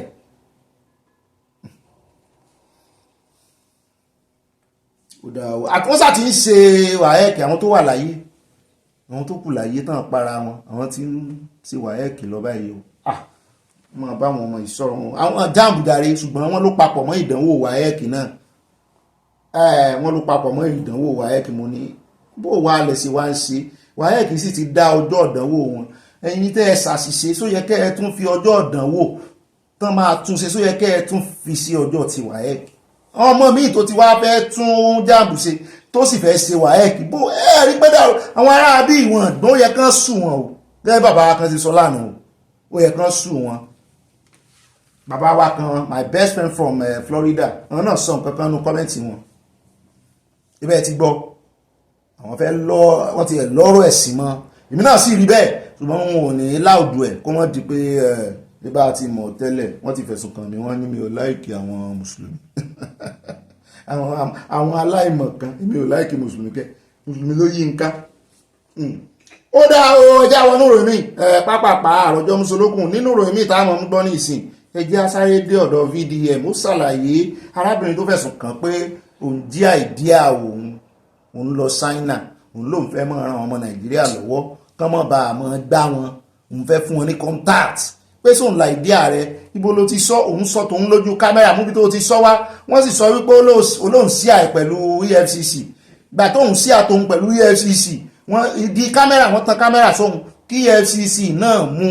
kìnìwá òun náà wá sí oníkùrùkẹrẹ EFCC náà fẹ́ yé òun mọ́ torí ńgbà tóhùn sọ fún wọn òun sọ fún wọn wípé òun ní good idea pé wọ́n ti ẹ̀yìn òun wọ́n ló káre pé ilé ìgan ló yẹ kó mọ́ ṣe mọ́ wọn ṣagídí mọ́ lórí ẹ̀rọ ayélujára mọ́ bọ́n dá sí ọ̀rọ̀ ìjọba mọ́ lọ mójútó kínní ó lòun ní áàpù òun ti ń ṣe áàpù lọ́wọ́ lọ mójútó kí wọ́n náà dolówó kó dọ́lọ́là mọ́ ní ṣé EFCC náà nígbà òun yànjú báyìí ó ní bẹ́ẹ̀ ni ó ní wọ́n sì sọ fún òun wípé arábìnrin kan náà ti wá ṣe àìrú àìdíà yẹn ó ní wọ́n sì tún fẹ̀sùn kàn òun lọ́jọ́ yẹn wípé òun nírú ẹ̀sùn yẹn ńlẹ̀ ó ní lẹ́yìn ọjọ́ bíi 5 náà ṣẹ̀ wá ń pàkíyèsí òun wípé arábìnrin kan fẹ̀sùn kàn òun ní nígbà tó ń ti mọ̀ pé wọ́n lẹ̀sùn tàbí ẹbí kan òun wọ́n wá ń wá tàmọ́ ẹjẹ́ àgbọ̀rọ̀ lẹ́nu VDM àní pẹ́ lórí ọ̀rọ̀ rẹ̀ bá a bá dé ká wá gba hospital lọ arábìnrin tó ní wọ́n sì pàṣípààrọ̀ ọmọ òun tó lọ́mọ òun jọ ọmọ tí dókítà gbé dání ẹ kọ́kọ́ gbọ́ ọ̀rọ̀ lẹ́nu VDM. I woke up this morning and I just started calculating. I said, wait a minute, wetin dey go on? I be mumu. Now what happened? My last day at the EFCC detention before I was released, the last day I was released, they brought me to a room for some questions, right? They asked me different questions and all that, right? Finally, they now said, when you were in China, you said you have an idea and you met some people. Listen, that you have an idea in order to help vendors and buyers from not being scammed. Do you understand? And that you are working on it. I said, yes. From there, I told them the blueprints of the idea. I gave these people, I explained the whole idea to these people. Do you understand? I told them how I've built an app, how I've spent money on the app, and we are still test driving and we are still running this app. I went further to tell them that, I have a plan to go and beat the likes of Don Jazzy. Do you understand? To fund this, to also be a part of the funders where will help me build this thing. Now, the EFCC officials, they were surprised, they were wow. They even say, this is not billion, this is not idea of billions. Very dark man. You have this kind of ideas and you are just doing wahala online. Focus on this idea, you will make a lot of money. Now, I went further to say, EFCC, I will even partner with you guys. I will partner with the police, partner with FIRS, so that you make it solid. The main idea, how I got this idea, is from the prisons. I told them, I said, I was sitting down in the prison in Kuje. That was when this idea came into my head. Do you understand? I explained everything to them. They said, wow, you are a genius. This thing I'm telling you about is recorded in a video, because all the interrogation was recorded in a video. Do you understand? Now, they granted me bail. I went home. Only for these people to come being back after like a few days After like almost 4 days, these people call me back to tell me that that one woman wrote a petition against me that I stole her idea. You see the mix now? That I stole her idea. You see now. Now, I am suspecting something, that these people heard my idea and they thought this idea is brilliant and they want to use it. This is what I feel. In order to be sure, say no be my idea, these people won't thief and they won't use. The woman, according to that woman, the Barbara Odo, that said I stole her idea, right? She said she gave EFCC her idea, that she took the idea to EFCC for partnership, and that EFCC had the idea since like 2021, abi 2022, fine and good. Since everything is being recorded at EFCC provide that video of that woman. And again, how is it possible that EFCC did not tell me while I was in their custody that there was a petition against me by one woman that claimed I stole her idea? Why is it that after I've told them my idea and I've left, after like almost 5 days, they are now coming to tell me that somebody said I stole their intellectual property after they don't hear my idea and they confirm that this idea is genius and is billions? Do you understand? So you see where the thing they go now. So EFCC, after this now, I will expect you, I'll tag you in this video. You now, I will expect you to invite me tomorrow to your office and present me a video of that woman's idea. Make we compare, to be sure that the woman actually came to you with an idea. Else, when I want to see my idea, give the woman, and when I want to use my idea, make money. That's what it means. And also, you people have not shown me any petition written against me. Everything just makes sense to me now. But guess what? Guess what? You see where God, right? Where God is doing wonders. This idea, now only me, if you work out for the whole country. You can't bring any other human being to do it. It will not work. I am the one with the integrity. I am the one with the credibility. I am the one that have been doing this over time. Collect money from people. Ensure that people don't get scammed. Do you understand? I have reduced the vendor and customer scam. I don't reduce them well for this media. A lot of things. NAFDAC. I don't give NAFDAC. Apart from Dora Akuili, where go. Do you understand? Before. After Dora Akuili go, over years, nobody do anything again. Until I came into the picture. Where a lot of people now, NAFDAC. Now, I said I did sign moto. With a talk, me and some men like that. One billionaire called and he said, man, he needed to get his NAFDAC number. That took time. We needed to do full registration. They know. So there are some things that is only me that can drive. In the whole Nigeria, nobody can drive on. In the whole Nigeria. So even if you go carry my idea, give this woman, she not feel on her. But again, what I'm saying, it will not be funny if it's my idea that you people plan to achieve and claim that it's one woman that brought it to cause problem. I want to see the woman's idea and we'll see the time and dates that she came to your office with that idea. You people cannot steal my idea. It just be done on me this morning. As a matter of fact, I even said I might give them shares so that I can be funding EFCC as well. Anyways, this is just I just tell on EFCC. You people should not tamper with my. It's on your video. Don't go and tamper on my idea, bro. Yes, so I'm telling you people now. To not be funny. And that woman will say she get the idea. We want to see her idea. Invite me to your office and show me a petition, an idea. Ẹ káàbọ̀ padà náà lẹ́sìn gbọ́n yẹn o gbogbo atótónu tó sọ láti ṣe Yorùbá síwájú ẹjẹ́ dé hospital báyìí lọ́dọ̀ arábìnrin tó ní wọ́n ṣe pàṣípààrọ̀ ọmọ òun ní wọ́ọ̀dù bó ló ṣe jẹ́ ọ̀nà owó náà gbà bó lọ́mọ rẹ̀ ó sì wáá jọ ọmọ tí dókítà gbé dání ṣé dókítà náà ń wọ ọmọ ni wọ́n bá tiẹ̀ wá fẹ́ ra ọmọ rẹ̀ tán parọ́ fún ọmọ rẹ̀ ti kú tán wá gbé ọmọ rẹ̀ fẹ́ lómi sí ó wá yẹ kó jẹ́ dókítà à ń bọ̀ mbẹ́ bóyá wọ́n ṣe DNA ni ayé ti dayé ọ̀làjú DNA kí dókítà ṣe tiẹ̀ kí ìyá ọmọ náà ṣe tiẹ̀ àbí kílẹ̀ lérò ẹjẹ́ àkọ́kọ́ gbọ́ sítórì rẹ̀ nù. Good morning, Nigeria. My name is Eunice Bright Elcock. I register antenatal at the Divine Ring Clinic Ultimate Hospital. They asked me to register, I registered, and he also asked me to do a scan. I did, and he explained everything to me, that I am carrying a set of twins. As okay, reaching to take the scan result home, he asked me to drop it on my file.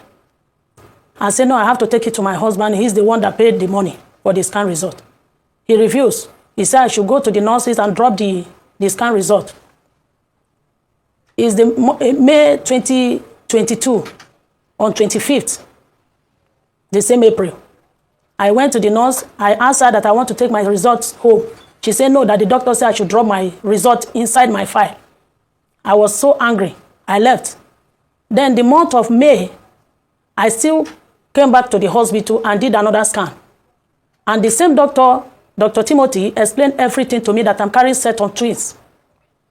I said, okay, I want to take my result home today. He said, no, I should drop it in the file. That is their own procedure. I said, no, today, I must take my scan result home. He is the one that paid for the scan result. He did not agree. I went to the nurses, be able to convince them to carry my scan result home. And they asked me that as I'm going, tomorrow morning, I should return it back. I showed my husband everything, and the following day, I brought the scan result back to them. The third one, before that third one, the pregnancy was so far, the way I carried it, overdue. So me and my husband now went to the doctor that we want to go for the shouldering, the CS, to bring out the baby that I'm tired. The man said, okay, no problem. It's true that the pregnancy is overdue. He asked my husband that, do you know, he went and bring the scan result that, do you know that your wife, she's carrying a set of twins? My husband said, I know. It's okay. I hope you people are prepared. My husband said, yes. He said, look, it's not only you, your wife that is going to give birth to twins, even his own wife too want to go give birth to twins. July 7th. That is what they give her. We said, okay. My husband said, don't worry. We will celebrate my own before we celebrate your own. He said, no problem. And we left. The very day, 11th, in the month of June, 11th, 2022, we came, that is on Saturday. We came and they did another scan for me. And it still showed twins. We called the doctor. The doctor said he's not around. We said, okay. He said he has told his doctors that they should go on with the things.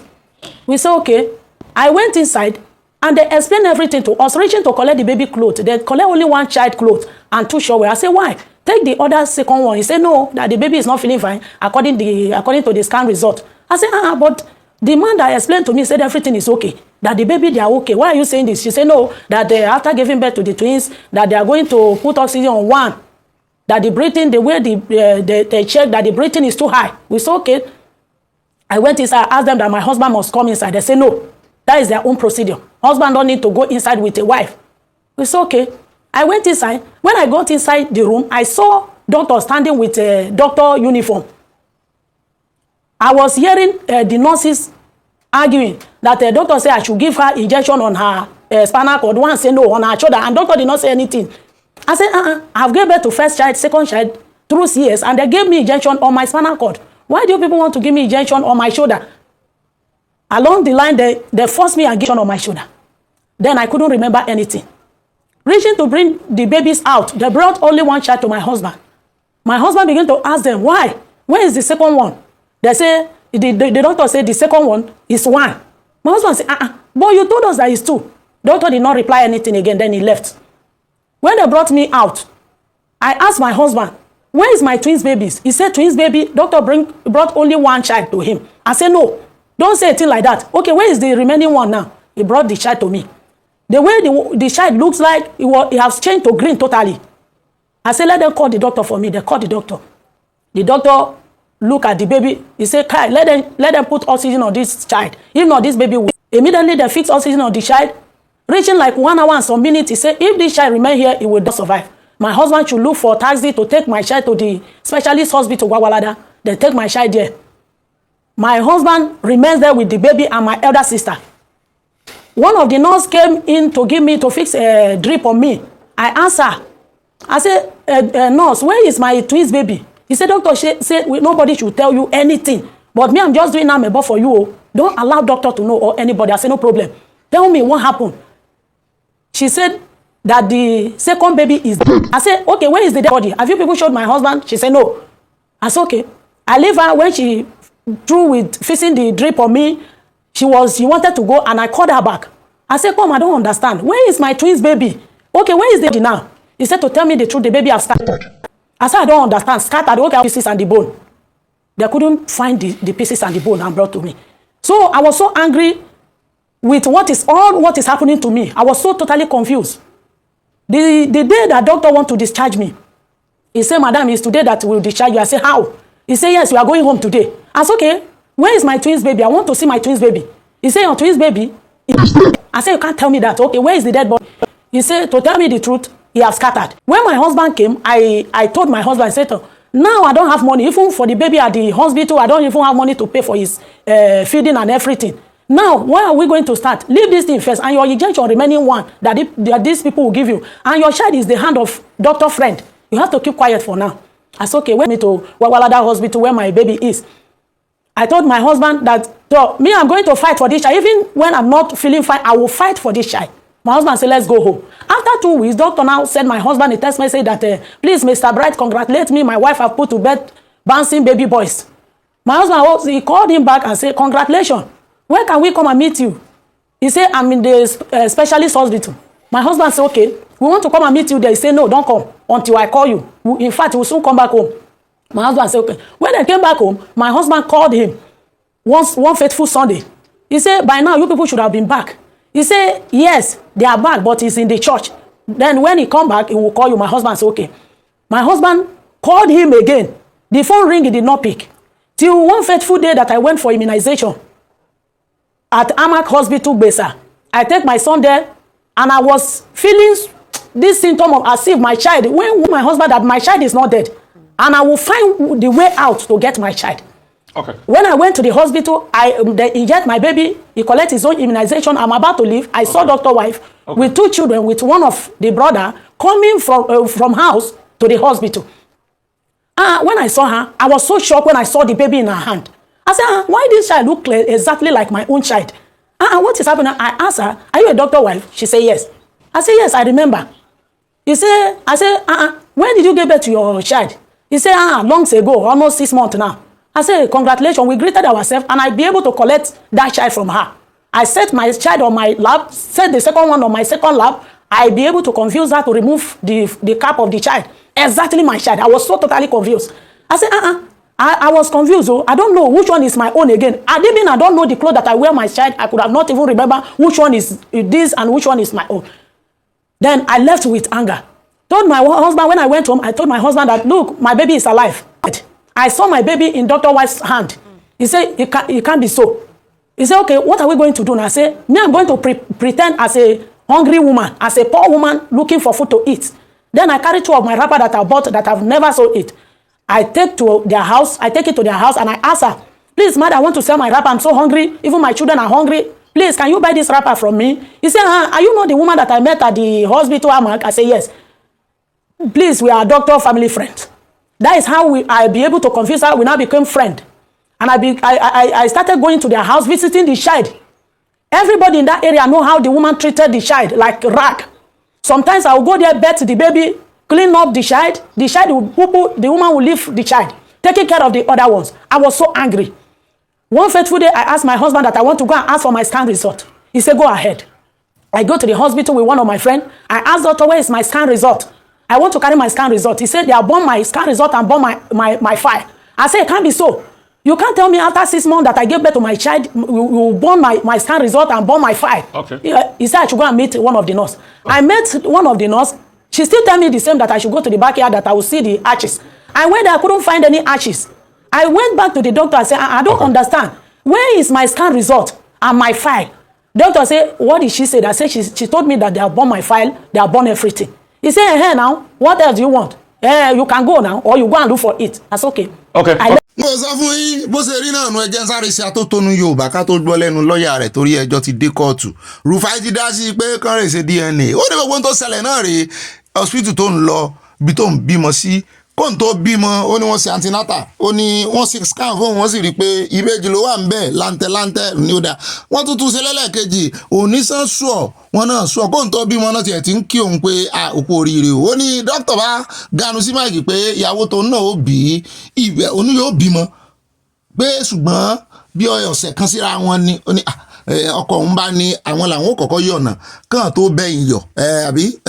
ń bá báyàn yọ̀ náà wọ́n bò ná yọ̀ ó lásìkò wá sẹ́yìn bò ń bímọ tán wọn àjẹ́ kọ́kọ́ ń wọlé ó níbi tó ti fóònù lábẹ́rẹ́ ọ̀tọ̀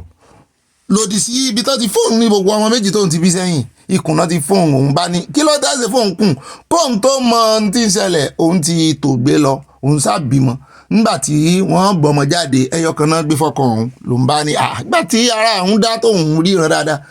tó ń mòye tí ń ṣẹlẹ̀ ló ń bá ní méjì lọ́mọ wọn sà ní ọmọ òun skata àtẹ̀gùn àti gbogbo ẹ̀jẹ̀ kóun rí wọn lòun ò lè rí àṣẹyìnwá àṣẹyìnbọ̀ wọn sà kó lọ́sípítù ńgbò ìyá tó wá lọ sí immunization ó gbọ́mọ ẹyọ kan tán gbé fún ìyún yé ìkejì náà yé o gẹ́gẹ́ bó ṣe ń sọ ṣùgbọ́n lọ́dọ̀ tàwọn wọn ló ti kú nígbà tí ó débẹ̀ ló wá pàdé ìyàwó dókítà ló bá ní òun fura pé ẹ mọ̀ bí ìgbà tí omi ọyàn bá ń ṣẹ́ tí ọmọ rẹ tó wà nítòsí ó ní bó ṣe ṣe ń nù ló ń bá ní jẹ́ ń wo ọmọ ìyá yìí ṣe bí kò níyàwó dókítà wa ẹ kú ọmọ ẹ kú oríire o ọkọ yín sì pè àwọn ó pe ọkọ mi padà ká lè wà kí yín sílé ẹ pè padà ó dà ẹ jẹ́ ń wo ọmọ ló ń bá rọmọ ló ń bá gbé ọmọ kẹ̀gbẹ̀kẹ̀gbẹ̀ ló ń bá ní kó sí fìlà ojú rẹ̀ pé mo fẹ́ dá ọmọ tó ń gangan mọ̀ pé torí àwọn méjèèjì jọra mo ní n ò gbọ́ ilé ìrí o àsẹ̀yìnbọ̀ ń padà pé kò ń rè gba kìíní nítorí òun fẹ́ mọ́ fa wàhálà scan result wọn náà ti jòun ẹja gbọ́rọ̀ lẹ́nu agbẹnusọ rẹ̀ agbẹjọ́rò rẹ̀. Now, our brief is that there was a time Madam Eunice even went to the doctor's house and confronted the doctor and said, this child is my child. And our brief is that the doctor showed remorse and actually handed over the child to the woman and said, take your child. But now the doctor's wife now at that point said, no, I'm not going to let this woman go away with the child. And now there was some kind of exchange and the police now came in. The woman insisted that the doctor called the police and the doctor called the police. So since then, when the police got involved, they have been going from one division to the other, from command to FID, and now the matter is in 4 CID. This is where everything now gets very, very dramatic. Now, the police accepted that the only way to resolve this, and commendably so, is that they should do a DNA test. Since these two children are here, this 2025, medicine is advanced enough to know medically who siblings are and who parents are. So they promised doing the DNA test. In fact, at some point, they even told our clients that they have collected some money, a couple of millions from the doctor, and got some money too from an NGO or a ministry thereabout to conduct DNA tests. And now we heard that they conducted the DNA test, but they don't want to reveal the result. And another school said they have not done the DNA test. Now, this is where we have been. Conduct the DNA test or reveal or release the result of the DNA test if you have conducted one. Dramatically, just last month, the police now turned around to file charges against our clients. They filed charges against the woman and her husband at the magistrate court for supplying the police false information and for defaming the character of the doctor. So how do you determine or how do you come to the conclusion that you have been misled or have been supplied for? Àwọn agbọ́n ṣe tán bí láti bẹ̀rẹ̀ sí ṣe atótónu àtẹnumọ́ lórí ọ̀rọ̀ yìí tá a mọ̀ fi mọ ibi tí ó dé a fẹ́ mọ irú ọlọ́pàá wo ló wà ń di irú owó tó gbà tó fi fẹ́ da ẹjọ́ rú tó fi fààyè gba DNA kán méjèèjì ṣe ngbò jẹ́ wípé wọ́n fìdí ẹ̀ múlẹ̀ wípé ọ̀dọ̀ dókítà yìí ni ìyẹn ilé ìwòsàn rẹ̀ lárábìnrin bímọ sí bó ni aráàta mi ò ṣe lọ fẹ́ fi ẹ̀sùn kàn wípé ọmọ òun ló jí tó ṣe jẹ́ wípé ẹni tó bímọ sí ilé ìwòsàn rẹ̀ kí ló dé táwọn ọlọ́pàá mọ̀ sí báyìí ṣùgbọ́n àwọn ò tí ì ní ìdájọ́ bá a ṣe mọ̀ sí lórí ibi ìnù àgbọ̀ mo mọ̀ pé bọ́rọ̀ yìí ṣe dórí afẹ́fẹ́ ní ìsìn àwọn ọlọ́pàá náà wà á sọ sí ṣùgbọ́n àwọn èèyàn ó ti mọ̀ dájọ́ ní ìsìn ẹ mọ̀ ti ìdájọ́ a mọ̀ peculiarity wọn a mọ̀ àṣélẹ̀ wọn torí àṣélẹ̀ làbọ̀ àbá ṣùgbọ́n ẹ̀mọ́ ti ìjà dájọ́ àwọn kan ti ẹ̀ sọ wọ́n nígbà tí ó gbọ́mọ kẹ̀gbẹ́kẹ̀gbẹ́ pé ká ló ti smart up dáadáa ni pé ìbá ti ẹ̀ já irun orí ọmọ ìmọ̀ ní irọ́ kó mọ́ fagídí ṣe wọ́n náà máa fi irun ṣe DNA náà wọ́n ti ẹ̀ náà lè wo tara ọmọ tí ẹ̀gbọ́n ẹyọ kan tán gbé fún àbí kán kúkú ṣe gbogbo ẹ̀ pọ̀ kán wo tara ìtọ́ tàwọn náà ìtọ́ àwọn òbí kán ẹ̀pọ̀ ọmọ ọlọ́mọ gan lọ́mọ tán gbélé hàn lọ́wọ́ torí ọ̀rọ̀ yìí ti wá fẹ́ di ìṣònú ẹ̀kú o ẹ gbọ́ kí ni kan ṣe agbẹjọ́rò rẹ̀ rèé wọ́n ti wá fẹ́ yí ẹjọ́ lé arábìnrin tó lòun lọ́mọ wọ́n ti fẹ́ yí lé lórí ọ̀rọ̀ yìí dàbí ọ̀rọ̀ sítórì inú bíbélì tóbìnrin méjì ń jà sọ́mọ tí kan ní ẹ gé ọmọ ìsí méjì ẹ là méjì ẹ fọ̀bẹ là á tí ara ta ìyá ọmọ gangan wípé irọ́ ẹ kúkú fún ẹ fún kàkà tá a fi la ọmọ ìsí méjì ẹ gbélé lọ́wọ́ ẹ fún ìyún ni ọba ṣe mọ ọba Solomoni tó ṣe mẹ́ńtó lọ́mọ gan pé ẹ ń tààrọ ọmọ ta ló lọ́mọ ẹ gbọ́ ṣé kàn gbójú obìnrin kejì síta kàn jẹ́ àgbọ̀ bóyá náà ní ẹ̀dà ọ̀rọ̀ tán fẹ́ sọ ẹ mọ́ ti jà á conclude. ó náà lẹ ti gbọ́ ẹ̀ka àbọ̀ padà o ọlọ́mọ jẹ̀ kan ṣe pàṣípààrọ̀ ọmọ wa àmọ́ pé àwọn kan wọ́n ń wọ́ ọmọ àwọn kan ń wojú olúwa ṣùgbọ́n sọ wá dáa kéèyàn tún gbọ́nà àlùmọ̀kọ́rọ́ yìí IVF wà ń bẹ̀ bí ò bá sì wọ́ọ̀kì rèé adopt kí ló wá oríṣiríṣi kìnìyàn la mọ́ gbọ́ wọn ló tiẹ̀ ti dà wọn lẹ́kan rú tó jẹ́ pé ìyá ọlọ́mọ gan ò mọ̀ pé wọ́n ṣe pàṣípààrọ̀ ọmọ òun bóyá obìnrin ni ẹni tó ń wá ọmọ bóyá ọkùnrin lẹni tó ń bóyá ọkùnrin ni ẹni tó bímọ bí tẹ́lómi sì ń wá ọkùnrin ṣùgbọ́n tí obìnrin ní ń bí wọ́n wá ṣe pàṣípààrọ̀ wọ́n gbé ọkùnrin fún wọ́n gbóbìnrin fún ẹni tí bí tí ìráwọn ọmọ tí ò ní jọ bàbá tí ò ní jọ ìyá ìyẹn ò defy pé wọ́n ìsọmọ wọn o mọ̀ ṣẹlẹ̀ ò tọ́mọ yẹn tí ó rè jọ bàbá tàbí bàbá ìyá tàbí kó wọnú ẹbí ìyá lọ tí ó rè jọ grandma kan tó ti wá tí ó bẹ́ẹ̀ dá wàhálà lẹ̀ nídìí ọmọ mi ìsìrè ní kékeré kò ní jọ kankan náà àwọn òbí ẹ̀ bó bá ń dàgbà bọ̀ ni ó sẹ̀ mọ́ mójú ìmí bẹ́ẹ̀ bá kò sí tẹ́wò lára ẹ̀ tí ó fi jọ bóyá ìkànnà rẹ̀ lẹ́sẹ̀ wàá mọ̀ pé ọmọ mi lọ́mọ ẹ̀ ṣùgbọ́n DNA ni ó sọ pátápátá porogodo rẹ̀ bóyá òótọ́ àbí bóyá ó ti da ilé rúrí dáadáa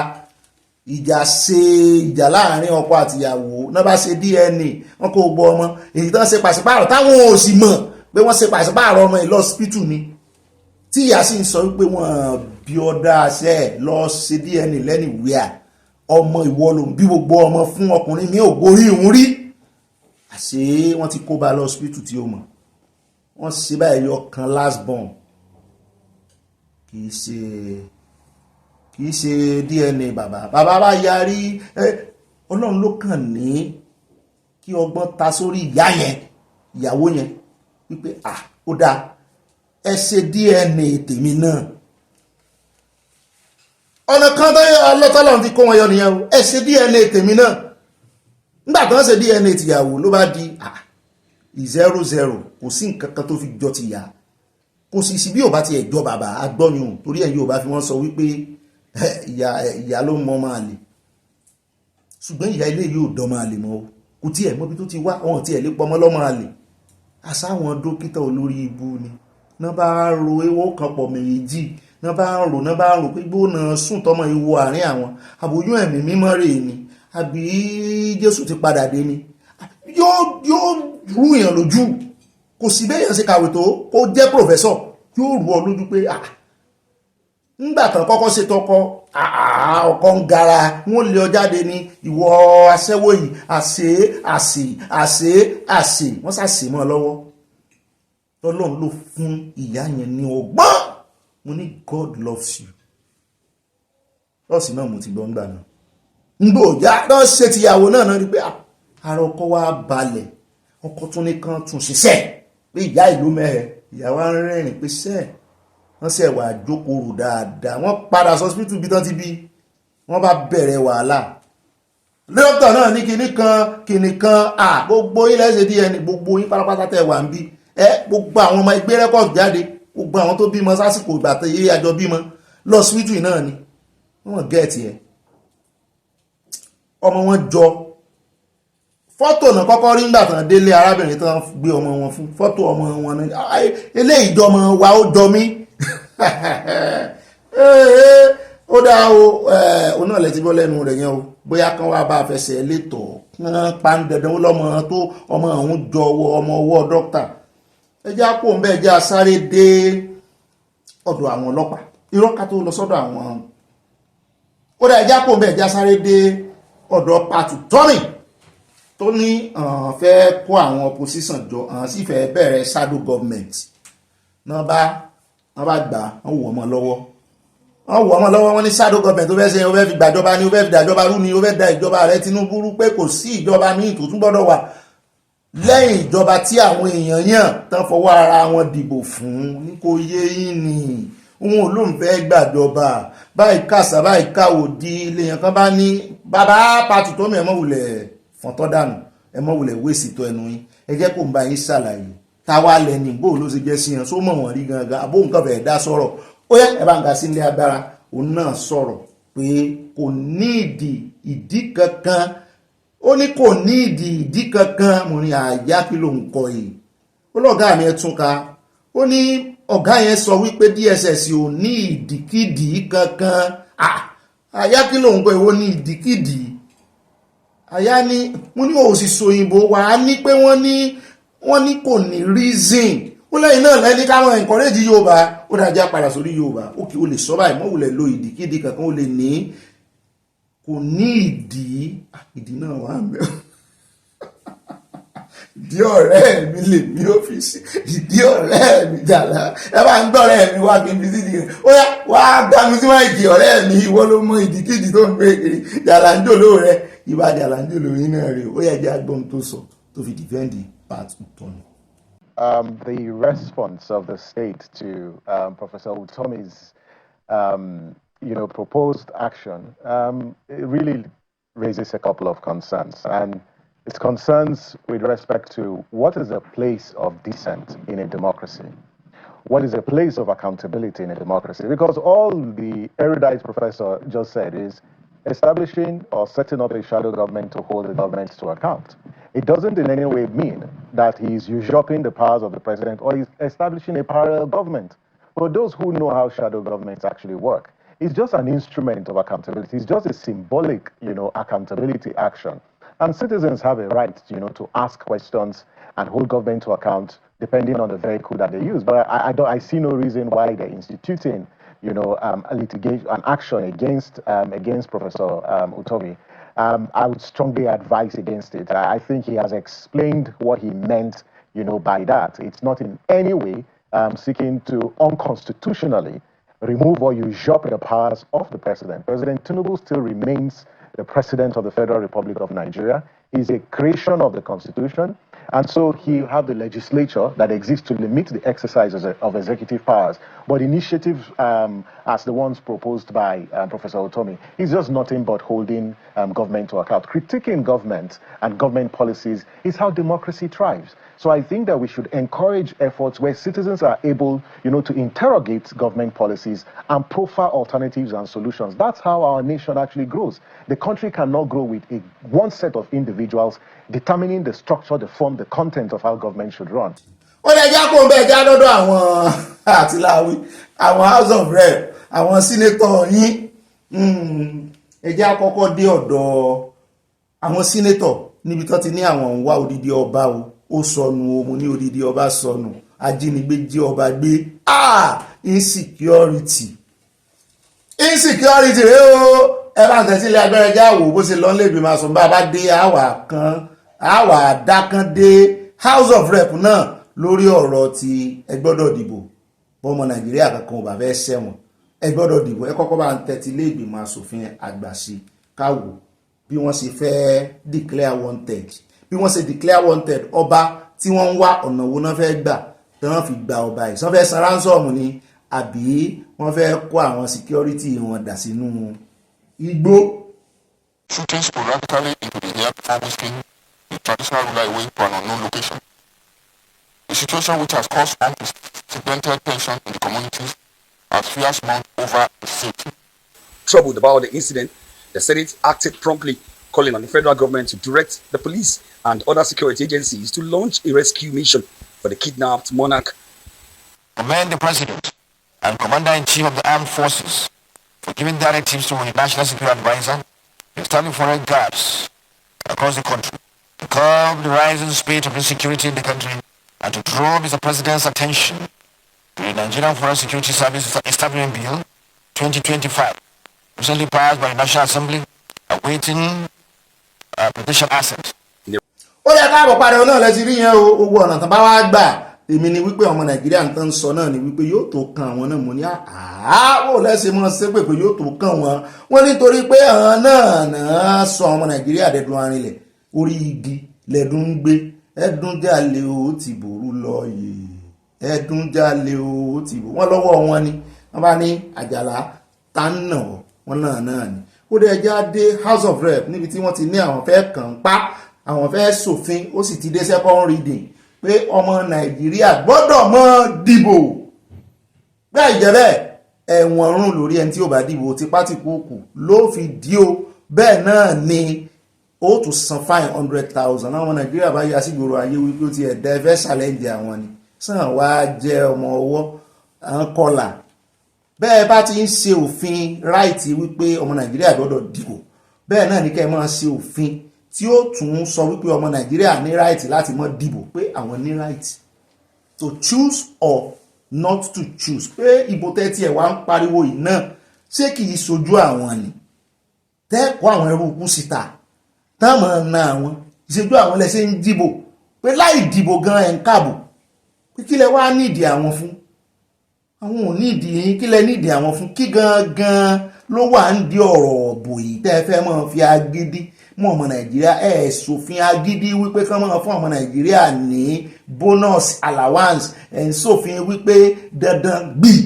kan máa fagídí dìbò. Ẹ gbọ́ kí lẹ́yìn rí sí ọ̀rọ̀ yìí. Àwọn èèyàn ganu sí máìkì gan o. Ẹ bá ń gà sílé agbára ká gbọ́n táwọn èèyàn sọ lóríṣiríṣi ká tó wá lọ sí ọ̀dọ̀ àwọn aṣòfin tó sọ pé wọ́n ti ń ṣe òfin míì lórí ọ̀rọ̀ pé ọmọ Nàìjíríà ò gbọ́dọ̀ ra mọ́tò mọ́ látòkè òkun. Mo ní ìyún ṣe gbọ́. Ẹ kọ́kọ́ bá ń tẹ̀lé ìsílé agbára. Nigeria has consistently recorded alarming low voter turnout rates in elections. For instance, in the 2023 general election, less than 30% of the registered voters participated. This trend undermines legitimacy of election, governments, and weakened democratic institutions. Strengthening civic engagements. By making voting a legal obligation,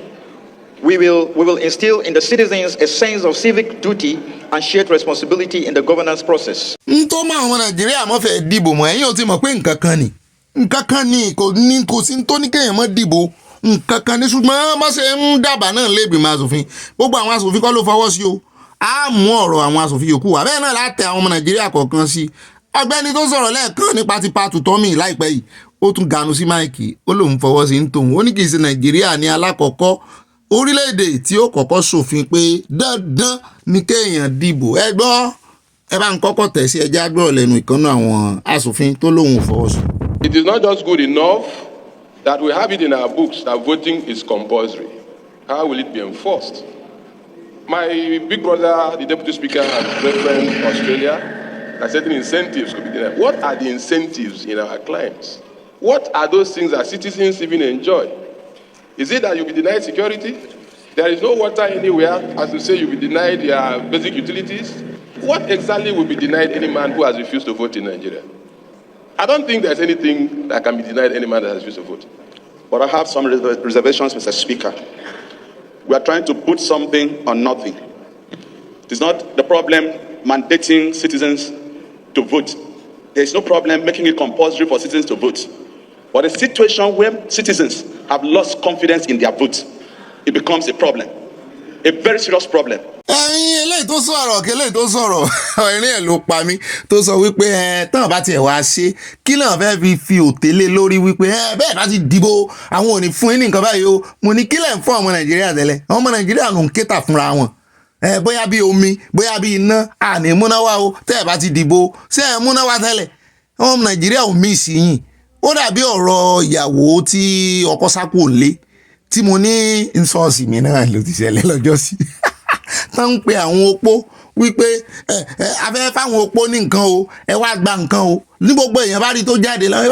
ìyá alágbájá ẹ̀yìn kọ́ ẹ̀ lè sísìn tán sọ ni ẹ ti sùn ó lòun ò sùn. Ibo lọkàn yín wá ṣé ẹ̀gbọ́n tí pásítọ̀ sọ ni wọ́n láwọn opó olópo lòun ìgbó lẹ́dùpọ̀ ìgbó ní bàbá alágbájá kó ní bàbá alágbájá ó sàn lọ ni ó ló kú sáyé. Láwọn èèyàn bá bu ẹ̀rín ó ní kí nìyàtọ̀ òun àtòpó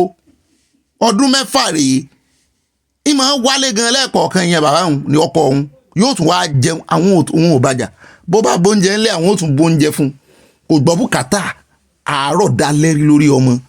pé ó pònù pé so ẹ jẹ́ kó ń gbà tóun ò gbà bó ń bá gbé kínní ìdélé bó bá tún délé yóò tún jẹ́ ń bẹ̀. I think it's important to know that Nigeria will not be the first country that practices compulsory voting. Australia practices compulsory voting. But here is my take, Geoffrey. I understand the rationale behind that proposed bill, which is to encourage, turnout at elections, because Nigeria has the lowest turnout in elections in the whole of Africa, even though we have the highest number of registered voters in our voters register. Ṣùgbọ́n àwọn èèyàn ti ń dá padà fún owó bàbá Ìjẹ̀bú wọn ní kán rè ṣe òfin tó máa compulsory wípé àwọn olóṣèlú ò gbọ́dọ̀ lo tọ́ọ̀gì mọ́. Tọ́ọ̀gì ò gbọ́dọ̀ jáde káwọn ọlọ́pàá sì máa wò wọ́n ràn lọ́jọ́ election tán sì máa lu àwọn èèyàn lálùbọ́lẹ̀. Wọ́n ní kán lọ sí òfin yẹn wípé èèyàn kankan kò gbọ́dọ̀ jáde gẹ́gẹ́ bí tọ́ọ̀gì. Wọ́n ní ìyún òlòfin tó yẹ kó ń ṣe. Wọ́n ní kò ní ìdí kan fi tipá ti kúkú máwọn èèyàn láti dìbò. Wọ́n láwọn èèyàn fúnra wọn ní yóò jáde kán sì máa jẹ́ kí ìbò àwọn èèyàn count. Kò jù bá náà lọ. Ẹ jẹ́ wá máa wo iye àwọn ọmọ Nàìjíríà tán máa kó sẹ́wọ̀n. Ká máa wò bá bá fagídí ṣe. Ẹ jẹ́ àmọ́ wo iye àwọn ọmọ Nàìjíríà tán máa lọ fagídí múnú ilé. Tán bá sì láwọn fẹ́ deny wọn ní amenities. Ṣé wọ́n ti deny ọmọ Nàìjíríà amenities tẹ́lẹ̀? Ní odidi ìjọba tó ń sọ wípé 20 years àwọn ò fi túná ṣe ládùúró owó yẹn.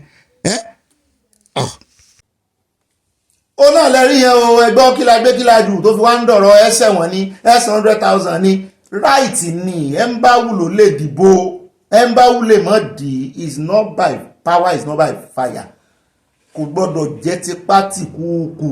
ẹ bẹ̀rẹ̀ sí tẹ́ bá fẹ́ ṣòfin tipá tìkúùkù ẹ ṣòfin tipá tìkúùkù pé gbogbo owó tẹ́ ẹ bá ń gbà nílé ìgbìmọ̀ aṣòfin allowance ẹ gbọ́dọ̀ máa fi ṣe nǹkan tó dáa ẹ ṣòfin tipá tìkúùkù wípé gbogbo àwọn gómìnà tàbámú tó bá ná owó ìjọba kẹ́ ẹ nìkan gbé kán yọ immunity kúrò lórí ọ̀rọ̀ rẹ̀ pé wọ́n lè gbé gómìnà ẹ ṣe àwọn òfin yẹn ẹ kú ti bẹ̀rẹ̀ tẹ́lẹ̀ ẹ tún yọ ọmọ Nàìjíríà lẹ̀ ó dé ẹjá kó mẹ́ẹ̀já sáré dé ọ̀dọ̀ àwọn tó ń gbóhùn sókè lẹ́gbẹ̀mọ́ aṣòfin náà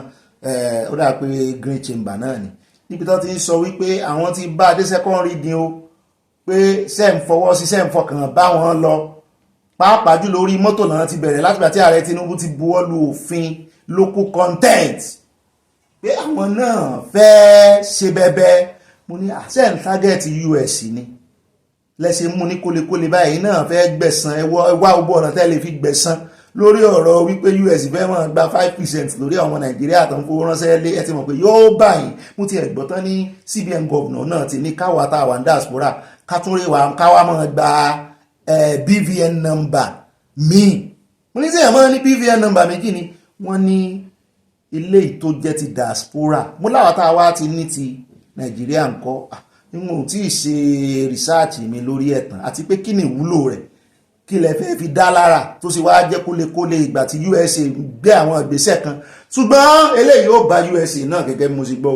wọ́n ní yóò bá wọn torí gbogbo mọ́tò tán ń wọ Nàìjíríà wọ́n ní ibi méjì ni mọ́tò tí ń wọ Nàìjíríà jù mi ò sọ pé ibi méjì nìkan ṣùgbọ́n ibi tó ti ń wọ Nàìjíríà jù wọ́n ní USA ló gbé ipò kìíní Canada tẹ̀lé mo ní Europe nǹkan wọ́n ní mọ́tò ń wá láti Europe náà ṣùgbọ́n kò tó ti USA pàápàá jùlọ USA ṣùgbọ́n ọ̀pọ̀lọpọ̀ mọ́tò tó ń lò USA èmi ní Ford èmi ní Escalade èmi ní gbogbo ẹ̀ mo ní kí wọ́n ìsábà ló máa ń sá fún Nàìjíríà wọ́n ní ọ̀pọ̀lọpọ̀ àwọn mọ́tò Chinese Toyota nǹkan yẹn wọ́n ní wọ́n pọ̀ USA wọ́n ní USA náà ti máa kó wá wọ́n ní tán bá kó wá láti Japan fúnra ara rẹ̀ níbi tán ti ń ṣe wọ́n ní right hand náà ń lò ní Japan mo ní ṣe lóòótọ́ wọ́n ní bẹ́ẹ̀ ni wọ́n ní so lefty táwa ń lò tí wọ́n ń kó lọ USA market wọn USA táwọn bá ti lò fúngbà díẹ̀ òun náà ń darí rẹ̀ padà wá sí Nàìjíríà mo ló ti yé mi o abálájọ bẹ́ẹ̀ bá ra mọ́tò àyàsí bọ́ọ̀sì ní Japan right hand ni ṣùgbọ́n bẹ́ẹ̀ bá ra USA tó sì jẹ́ pé Japan náà ló ṣe ń bẹ́ àbọ̀ ń copulate ẹ̀ ń bẹ́ ni ṣé wọ́n sá ní USA yóò bá wọn tí Nàìjíríà bá fi lè ṣòfin mú ní kan ṣe mọ̀nà ká ọ̀rọ̀ kó bá wọn kọ̀ọ̀kan náà mójútó lé náà epo ní ti ń já wálẹ̀ ẹ̀yin náà ṣe tẹkinọ́lọ́jì kan Innocent wà ń bẹ̀ ó sì dá àwọn ọba kan ń lò Innocent kan lolúwo ń lò ní àbíkí ní ń lò náà àwọn kan sá ń lò sá tó sì ní wọ́n ń ṣe bulletproof kìíní náà kì í wá sàn nìkan lẹ́rà lọ́wọ́ wọn mo gbọ́ pé kọ́mpìnì míì náà tún wà báyàn kankan polówó bẹ́ẹ̀ náà ni wọ́n láwọn ọmọ kan náà wà torí wọ́n pé tán máa ń sọ òkú dáláàyè àwọn mọ́tò tó ti gorí odó wọ́n sì máa pímpù ẹ̀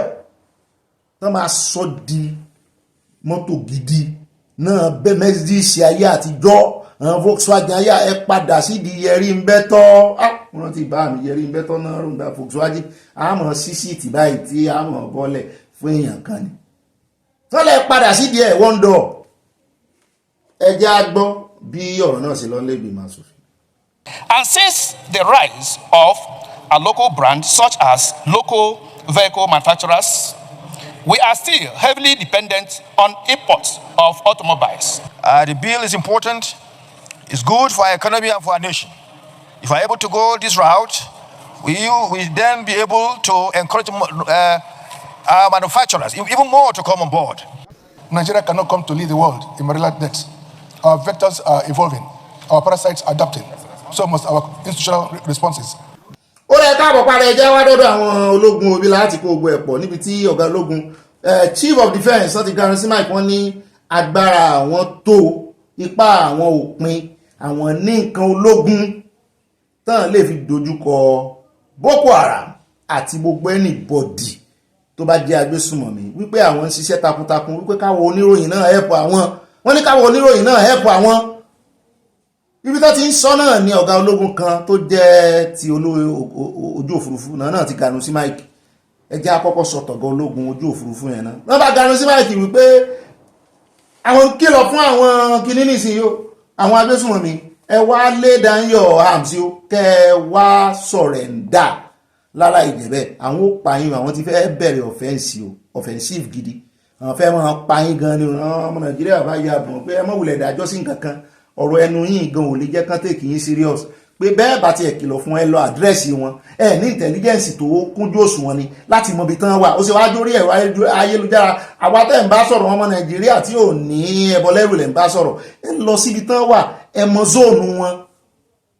ẹ fi intelligence yín wò ẹ mọ̀ wulẹ̀ wà máa jam talk lórí ibi pàápàá jùlọ ọ̀rọ̀ yín ò níyì ọ̀rọ̀ yín gan dùn àwọn táwọn gbọ́ wípé wọ́n pa àwọn ọmọ iléeṣẹ́ ológun nípa àyà ẹ̀yìn wá ní àwọn tó pa ọmọ iléeṣẹ́ ológun náà nìkan wá máa kó arms lẹ́kàn wá máa sọ̀rẹ́ńdà sàn láàánú yín tẹ́yìn fi máa láàánú wọn so àwọn tó pa sójà àbá tó pa wá aráàlú nísìn tán bá wá ó pa aráàlú lánàá ó wá wá sọ́dọ̀ tí yín lónìí ó wá repent ṣé ẹ̀ṣẹ̀ rẹ̀ ti parẹ́ náà nù ẹ̀yin ti di Jésù ẹlẹ́ṣẹ̀ pẹ̀ṣẹ̀ rẹ̀ ẹ̀ṣẹ̀ rẹ̀ ti parẹ́ nù èèyàn pa ọmọ yín jẹta even kò jẹ́ láṣìá kó wá padà wá ń yá yìí kẹ́ wá mọ encourage ẹ̀ wípé kó wá surrender ọ̀nà àti ìṣèkìní nítorí ẹ̀ ló fà á tán fi pàdé irú àwọn èèyàn kan tó náà jíyìn bàbá kan tó náà jíun gbé ara àwọn tó jí gbé ó pàdé ẹ̀ mosque ayé rẹ̀ ò dáa mọ́ lóòótọ́ ṣùgbọ́n ó yẹ kí ó jẹ ìyà pé ó jíyàn gbérí torí ó tún lè padà sínú ọkàn rẹ̀ lọ́rọ̀ kan àwọn èèyàn sá ti fún ọ̀gá ẹ̀ ní gbàgbós ṣùgbọ́n ìdí tó ṣe fún gbàgbós ó fẹ́ dùn àwọn èèyàn náà ní ìròyìn kan tó kọ́kọ́ jáde pé àní pé àwọn Boko Haram dáná yá àwọn ọmọọṣẹ́ ológun ṣùgbọ́n iléeṣẹ́ ológun ti wá ní kábọ̀n tẹsáfẹ́fẹ́ wípé kò rí bẹ́ẹ̀ o wípé kò sí gbà kankan tí ọwọ́ Boko Haram ran àwọn pé ìròyìn tán pín kiri pé síbùn tí wọ́n sọ fún Ọ̀gbẹ́ni Bobby pé déètì lè dá wàhálà alẹ́ pàápàá jùlọ tó bá ti jẹ́ ìròyìn tó ní ṣe pẹ̀lú security àbáàbò òlù pé déètì lè dá wàhálà alẹ́ pé lóòótọ́ ó ṣẹlẹ̀ rí ṣùgbọ́n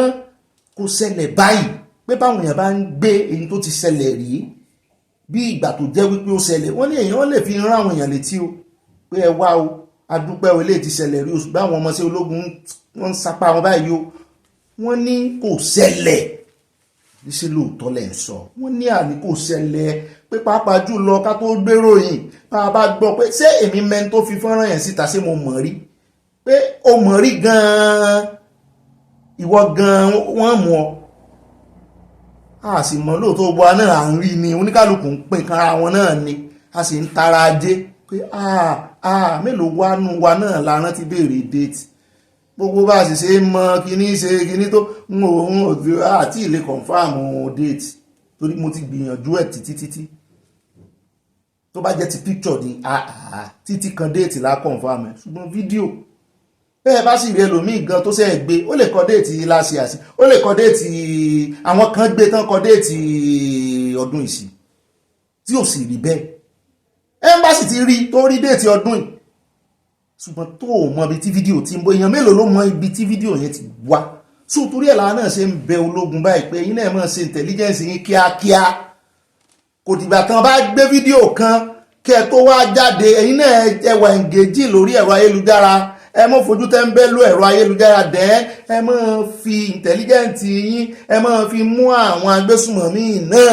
lórí ẹ̀rọ ayélujára tán wà wọ́n ń ṣe live show yàtọ̀ sí pé wọ́n ń ju fídíò àwa náà rọ̀ yín ni wọ́n sá ti sọ pé kò rí bẹ́ẹ̀ o wọ́n ní wọn dáná yá wọn o wọ́n náà pa wọ́n ń pa àyà wọ́n lè tó sì gbé búlẹ̀tì sálọ gbé sálọ mú ní ó dáa ó sì wá jẹ́ ìdá ìrẹsẹ̀ wa ń sọ rúrò yìí fún wa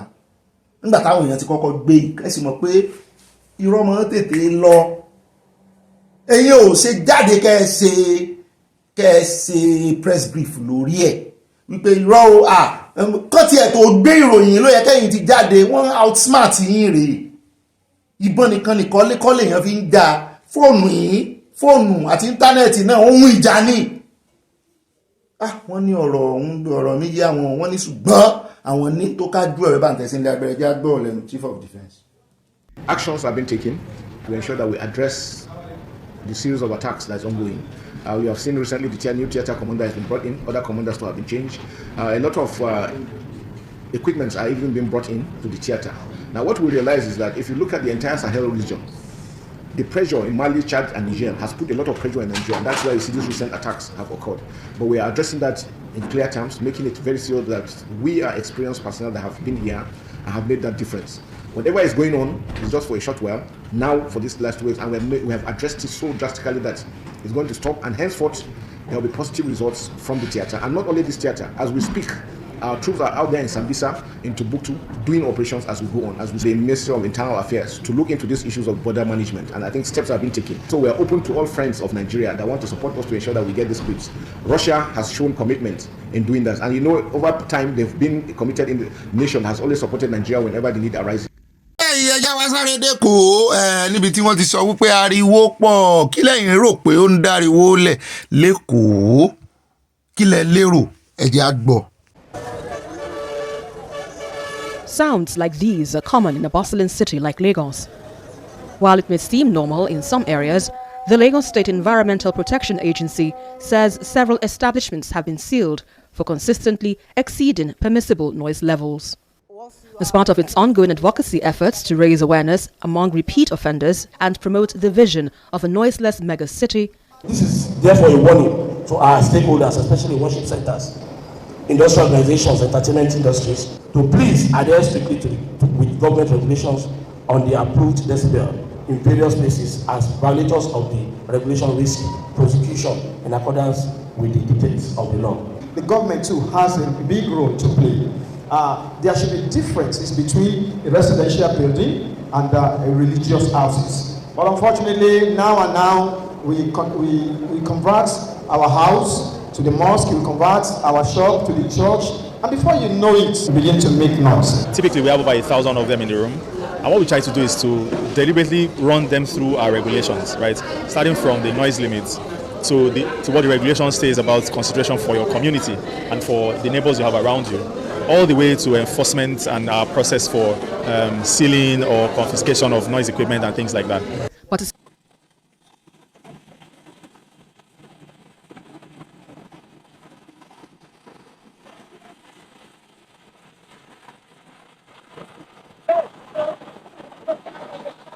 ó dáa òun náà lẹ́rí yẹn o ẹ mọ̀ mí lánàá kó tó dòní ní tí mi ò bá ti bá wọn sí ń bẹ̀ mi ò ní sọ bí ẹni pé mo wà ń bẹ̀ gbogbo àwọn tẹ́ ẹ bá wá rí tán ṣe pọ̀pọ̀ tá a lò lánàá tí helicopter tó ń ṣe yẹn mú wọn pa ohun rẹ̀ dé ni torí bó ṣe ń sọ̀rọ̀ ó tún lọ ṣe fídíò yẹn nù dó ó sọ bí ẹni pé òun wà ń bẹ̀ ni ṣẹ́ẹ̀sì irú àwọn fídíò yẹn èèyàn kan ló yà bẹ́ẹ̀ bá sì rẹ̀ ń tó yà ara àwọn agbésùmọ̀mí yẹn ló yà ìwọ tó bá wá jáde tó bá ń sọ̀rọ̀ kò dá o lójú ibẹ̀ ibi báyìí ló ti ṣẹlẹ̀ ẹlòmíì ò tún sọ location tí ó mọ̀ wọ́n lè mú wọn náà wọ́n lè mú ọ̀pọ̀lọpọ̀ wa tá a sì ń gbé kínní à ń rí ni wọ́n pin kan wà pé ṣe ti rélé yìí yóò tún wá jẹ́ táìmù tí ìṣẹ̀lẹ̀ kan ṣẹlẹ̀ ẹ jẹ́ ká wà náà bára ṣe ń ta wá tó wípé wọ́n ń ṣe báyìí fáwọn iléeṣẹ́ ológun amọ̀pọ̀n ti disappoint wa ṣùgbọ́n ẹ jẹ́ ká máa ní sùúrù fún ìròyìn torí ẹ̀ ni mo ṣe máa dá ọgbọ́n kan lẹ́nu ọjọ́ mẹ́ta yìí tí mi ò bá lè confirm déètì mo máa sọ wípé mi ò mọ déètì o mo sọ náà nínú ilé ìtàgbé mo sọ ọjọ́ kejì ni mo ṣe wá sọ fún ìyá wa kan sọ fún mi pé fọ́nrán yẹn wà lára fọ́nrán ilé tó ṣẹlẹ̀ ní ìjẹta yẹn ni o wọ́n sọ lọ́jọ́ kejì ṣùgbọ́n oníkálukú wa náà wọ́n pín lọ́dọ̀ wa ni nítorí ẹ jọ̀ọ́ ìròyìn burúkú ó lè tú ìlú níṣẹ́jú kan o ẹ jẹ́ ká mọ̀ gbogbo wa náà ń gbìyànjú ni o à ń gbìyànjú ni o ní ìsìn báyìí mi ò wá sọ pé kò ṣẹlẹ̀ òun ò sọ pé kò ṣẹlẹ̀ o kí ni mo mú wá fún yín o ìròyìn kí sì ni ìròyìn apá méjèèjì ni mo mú wá fún yín ọkàn wa ní ká ti wá máa mọ̀ pé ẹ mọ́dán lóhùn wọ́n kàn ń try láti ṣe kinní ni wọ́n kàn ń try láti cover ní gbogbo náà lásọnù ọkàn wa ẹ jẹ́ ká mọ̀ fi yẹn ká mọ̀ sọ ìròyìn ọkàn wa nù kì í sí ìròyìn orí àgbàgbé yóò dá fún àwọn yóò kò ní yẹ ẹlẹ́jà àwọn fọgbọ́n sí gbogbo kìíní yìí o torí bẹ́ẹ̀lì ní àwọn èèyàn mi ń ṣègbè nítorí pé wọn ò ní mọ̀ kì í ṣe pé torí pé wọn lóòótọ́ irọ́ kò sọ òótọ́ wọn lóòótọ́ kì í ṣe pé torí pé wọn lẹ́mìí mímọ́ kì í ṣe pé bóyá wọn ní nǹkan míì tó ń fẹ́ wọn ní gbogbo ẹ̀ ṣùgbọ́n ìmọ̀ wọn láàkì ìmọ̀ ẹjẹ́ á máa